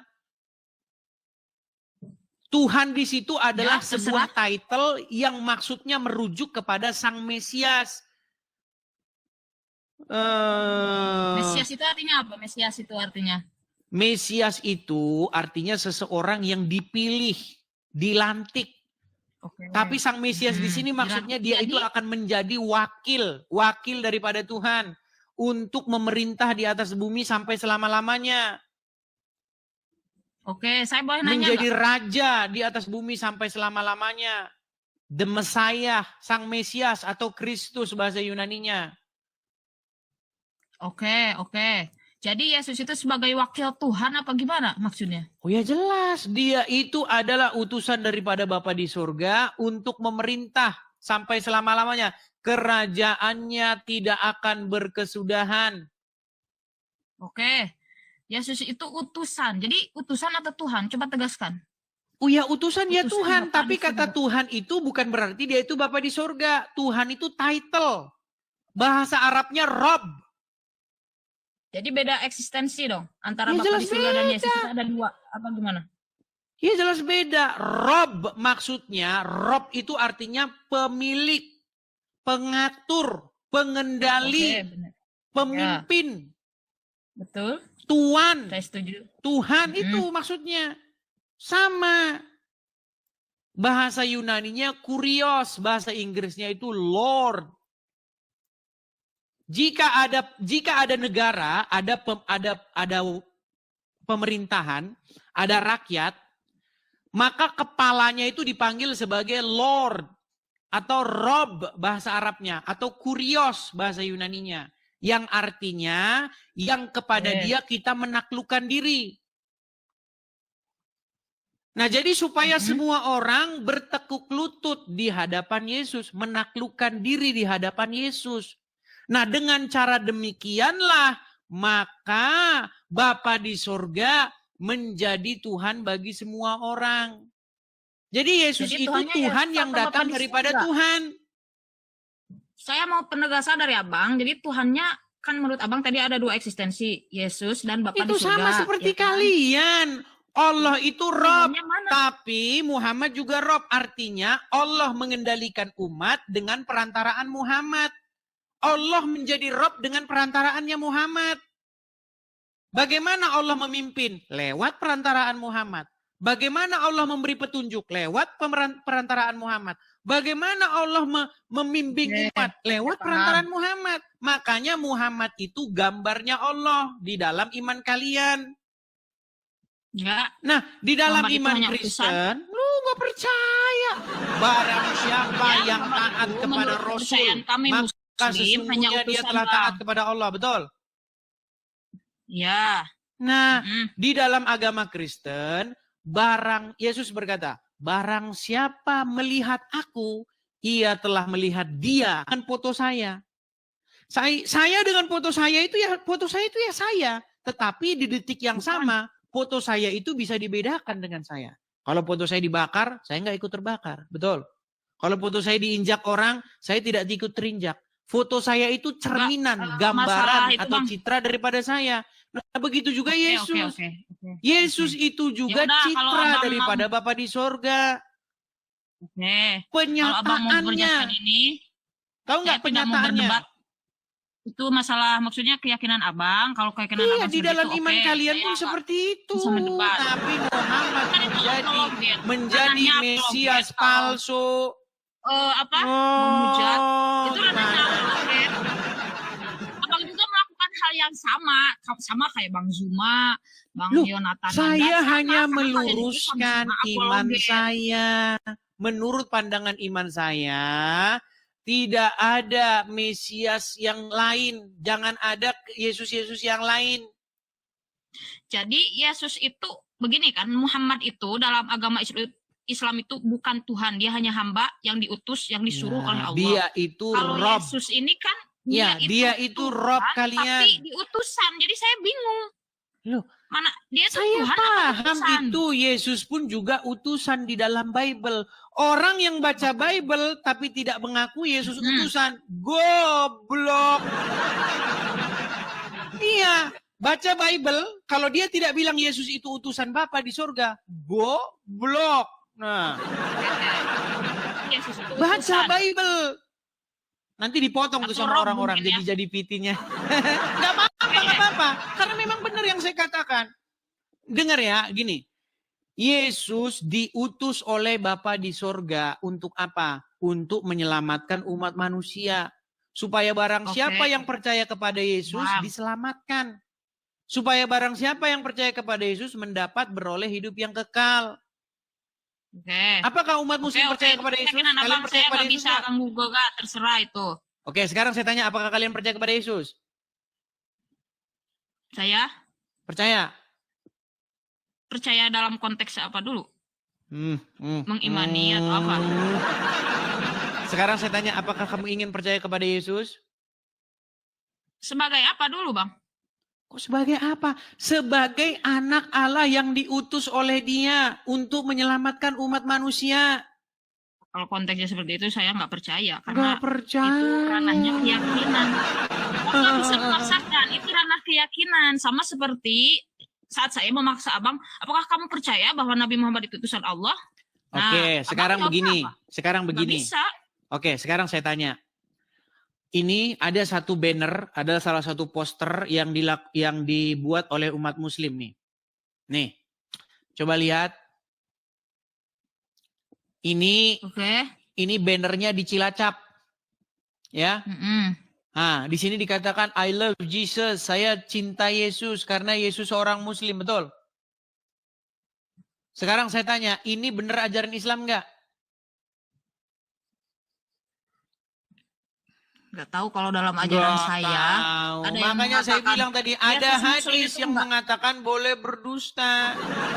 Kalau linglung bingung bolong saja. Bukan itu cuman banner, bukan hadis Nabi atau Al-Quran atau apa. Oke, Jadi sekarang saya tanya, di dalam Allah Al-Quran membawakan ada hadis Yesus Nabi nggak? yang mengatakan Yesus itu adalah Muslim. Baik, Nah, sekarang saya tanya, di dalam Al-Quran ada Yesus nggak? setahu saya enggak. Iya, harusnya nggak ada. Tapi umat muslim lah yang mengatakan, mengaku-aku bahwa Isa itu Yesus, benar? Menurut saya bukan sih. Isa beda, Yesus beda. Iya, tapi kan kamu sendirian, ulama-ulamamu enggak. Tapi kan menurut keyakinan saya, Yesus itu kan yang diimani oleh abang, ya kan? Oke. Sebagai Tuhan atau utusan Baik. yang disalib itu. Baik, Kalau sekarang Nabi gini. Isa itu diangkat Sekarang langit. oke, sekarang kita bicara secara akademis ya, jangan berbicara dogma ya. Oke. Oke. Oke. Saya jelaskan tentang Yesus, ya. Yesus itu merupakan kata Yunani dari kosakata yang sesungguhnya bukan bahasa Yunani. Jadi dalam bahasa Yunani itu tertulis Yesus, ya, tapi itu merupakan peyunanian dari bahasa aslinya, yaitu Yeshua. Arti daripada Yeshua adalah Yahweh menyelamatkan. Nah, sekarang saya tanya, Isa secara kata berasal dari bahasa apa? Meninggalkan. Isa Berasal dari kosakata apa? Sosok Isa berasal dari kosakata apa? Isa adalah nama yang berasal dari bahasa Arab yang merujuk pada Nabi Isa. Nah, makanya saya bilang Isa orang Arab. Orang Arab nggak Isa di situ? Bukan. Nabi Isa itu bukan orang tapi Arab. namanya Arab. Tapi kan karena dalam Al-Quran nama Isa itu disebut Isa karena Al-Quran turun Oke, dalam nama bahasa aslinya Arab. siapa kalau gitu? Nama Harus aslinya? disesuaikan. Ya, nama aslinya siapa kalau gitu? Bentar dulu, nama asli Isa ya. Bentar. Sabar dulu bang. Saya juga sabar nungguin abang. Silakan.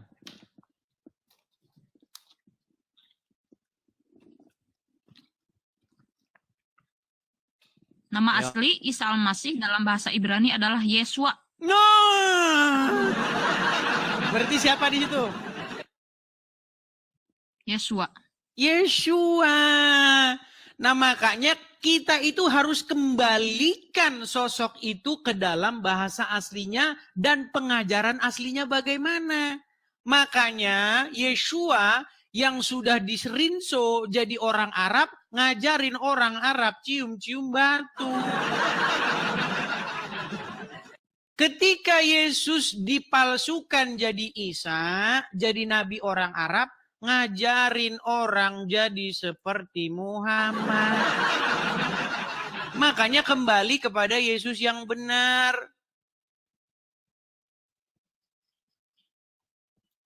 Kalau sosok Isa berkata, sesungguhnya aku hanyalah hamba Allah, jadi sembahlah Allah. Karena Isa sudah dirinso jadi orang Arab. Udah digosok, udah jadi rinso dia, udah ini. Kusur. Jadilah kamu versi orang Arab. Suruhlah orang sembah Allah. Orang Arab kan, beliau itu berdakwah Oke, sekarang ke gini. Bani Israel. Pakai logika ya, pakai logika. Gini, Isa Saya berbahasa tadi apa? pakai logika. Isa berbahasa apa? Nabi Isa berbahasa apa? Tadi kan nama aslinya Memakai bahasa Yeshua, apa? betul? Yeshua Hamasia, betul? Ya. Hamasia itu title-nya. Nama aslinya itu Yeshua aja. Hamasia itu adalah title yang disematkan kepadanya karena mereka percaya, karena kami percaya bahwa dia itu Hamasyah, sang Mesias itu yang dinanti-nantikan. Nah, dia berbahasa apa? Berbahasa, kalau di sini Wikipedia bahasa Indonesia, Nabi Isa berbahasa Aram. Baik, Yesus berbahasa Aram. Nah, di dalam bahasa Aram tidak pernah ada kata Allah. Bagaimana dia menyuruh menyembah Allah sementara kosakata Allah saja nggak ada? Itu sama saja, kamu percaya ada orang Korea, ya, ada orang Korea berbahasa Korea, mari kita makan empek-empek. Dari mana? Ada orang Korea bahasanya empek-empek gimana? Empek-empek itu cuma bahasa kita, orang Indonesia. Mana ada orang Korea bahasanya empek-empek? Empek-empek kalau dibilang asalnya dari Korea, bikinan asli orang Korea namanya dusta yang nyata. Nah, makanya saya bilang, gini, bahasa Arab.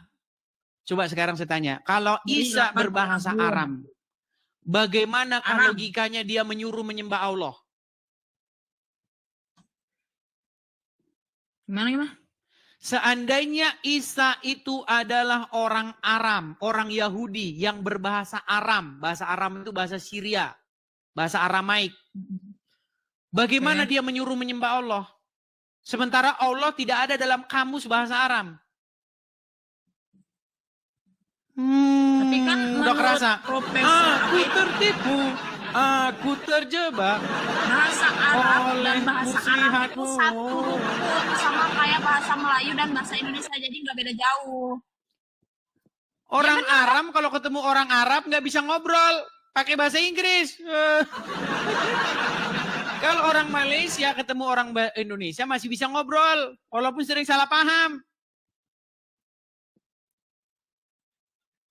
Bagaimana Isa nyuruh menyembah Allah? Dia sendiri nggak pernah bahasa Arab. Sedangkan Allah adalah kosakata bahasa Arab. Saya nggak bohong ya. Ini dari apa?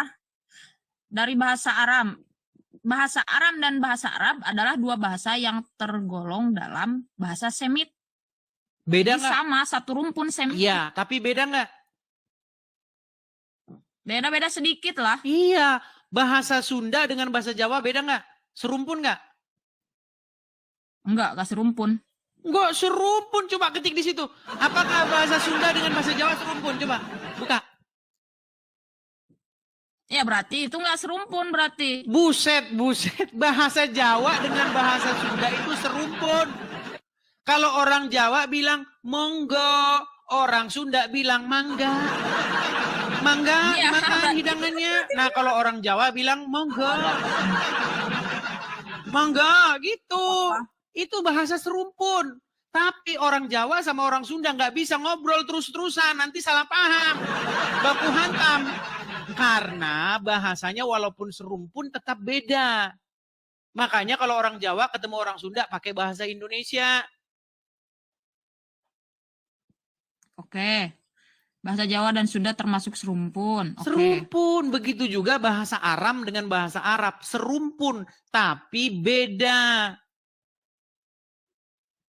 Tapi banyak kesamaan. Iya, banyak kesamaan tidak membuat bahasa itu menjadi bahasa yang sama. Contoh, Misalnya orang Sunda dengan orang Jawa.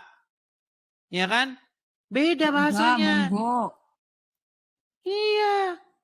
Ada Kalau lah orang yang Sunda sama kesamaannya. matur Kalau nuhunnya gitu Sunda itu kan. kan Kalau Sunda bahasa gitu Jawa matur nuhun. matur nuhun. Suhun. Iya. Ya, dikit lah perbedaannya, Bang. Iya. Matur nuhun sama Tapi kalau orang matur Jawa suhun. ketemu orang Sunda, dengar. Kalau orang Jawa ketemu orang Sunda, bisa mereka ngobrol pakai bahasa masing-masing. Bisa. Bisa dari mana? Bisa dari mana ini orang ngada-ngada aja? Kagak bisa. Gimana? Jadi bahasa Kalau Sunda orang itu Sunda nggak ngomong perlu sama orang serupa Jawa, ini segalanya, ngomong tapi apa ada gitu. kesamaan. Begitu Banyak juga kalau ada orang Jawa ngomong sama orang Sunda. Allah, ngomong apa gitu.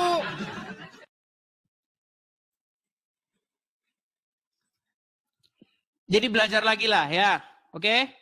Tapi oke, serumpun dalam konteks bahasa berarti bahasa-bahasa yang memiliki asal-usul yang sama atau berasal dari satu bahasa induk yang sama. Iya. Berarti Nah, intinya induknya nanti dari kalau kamu belajar itu, itu, Bang. Jadi nggak kamu terlalu sudah jauh. sampai ke tahap yang paling tinggi. Nanti kamu akan simpulkan bahwa bahasa asli daripada Al-Quran itu merupakan bahasa Aram. Lalu dirubah oleh umat muslim menjadi bahasa Arab. Makanya ada ayat di dalam Al-Quran yang mengatakan, kami turunkan Quran ini dalam bahasa Arab supaya kamu paham. Karena sebelumnya bukan bahasa Arab. Saya kasih kamu contoh. Nah sebelumnya, Gini, dengar. bentar Ini dulu. saya kasih contoh yang paling Saya nyata. bicara dulu dong. Abang dari silakan. tadi ngomong mulu ini nggak fair Silakan. dong.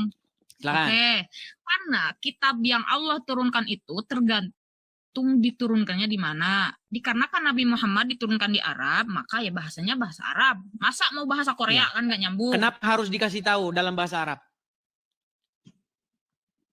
Apa maksudnya?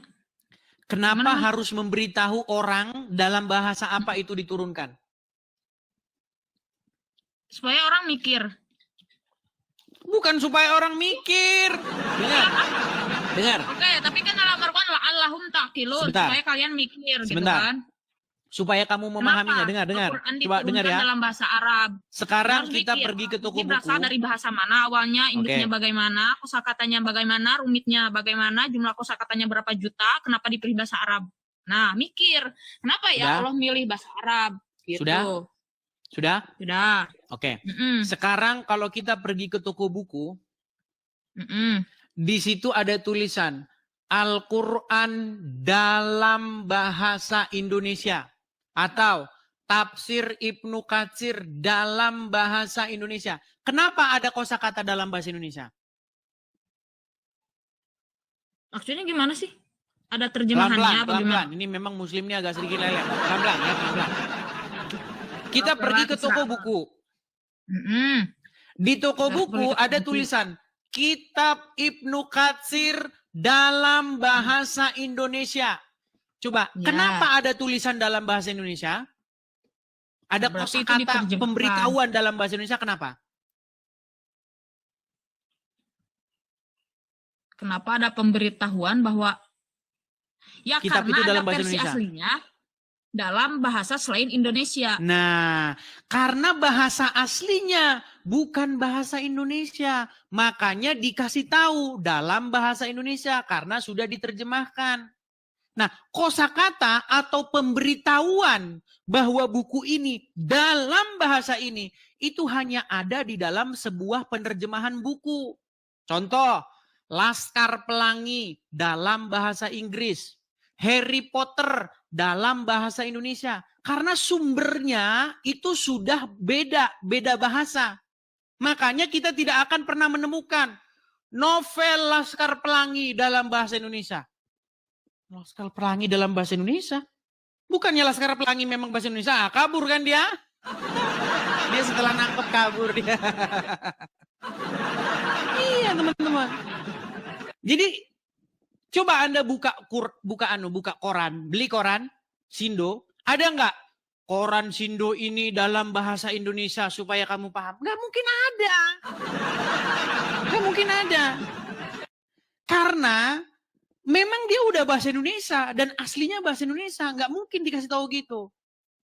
Tapi ketika saya mengirim kamu sebuah buku dan saya kasih tahu dalam bahasa ini, itu menjadi indikasi kuat bahwa telah terjadi penerjemahan.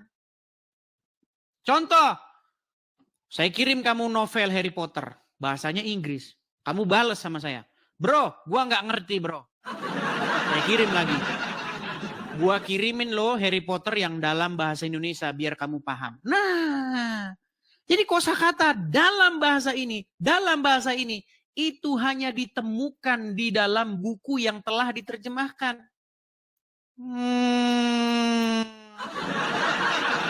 Coba menurut keterangan orang Islam, katanya Muhammad pertama kali dapat wahyu di Gua Hira.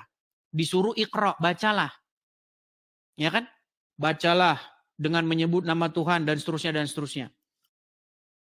Udah bahasa Arab.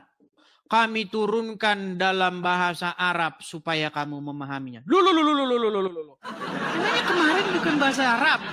Yang kemarin-kemarin di Gua Hira bukan bahasa Arab. Yang di belakang-belakang kemarin. Kenapa kemarin bahasa Arab terus sekarang dibilang dalam bahasa Arab supaya kamu memahaminya? Seolah-olah yang kemarin bukan bahasa Arab. Terus saya nggak paham. Nah, itu sebenarnya PR yang sangat besar di internal umat Islam, teman-teman. Makanya ada sebuah buku yang sangat bagus, namanya The Syrio-Aramaic Reading of the Quran, atau Decoding Al-Quran. Buku itu mengungkap asal-usul Al-Quran yang sesungguhnya. Makanya nggak ada cerita-cerita Muhammad di gua, apa, nggak ada di buku itu. Itu cerita-cerita yang nggak bersumber dari Al-Quran. Ya, jadi teman-teman kalau teman-teman udah tahap yang paling tinggi, nanti teman-teman akan mencari tahu asal usul Quran itu dari mana. Ingat teman-teman, 13 tahun saya lamanya mendalami Al-Quran. Kalau mau tahu Al-Quran tanya saya, ya. Itu khusus untuk orang-orang yang sekolah. Ya, kalau cuma ilmu ya susah.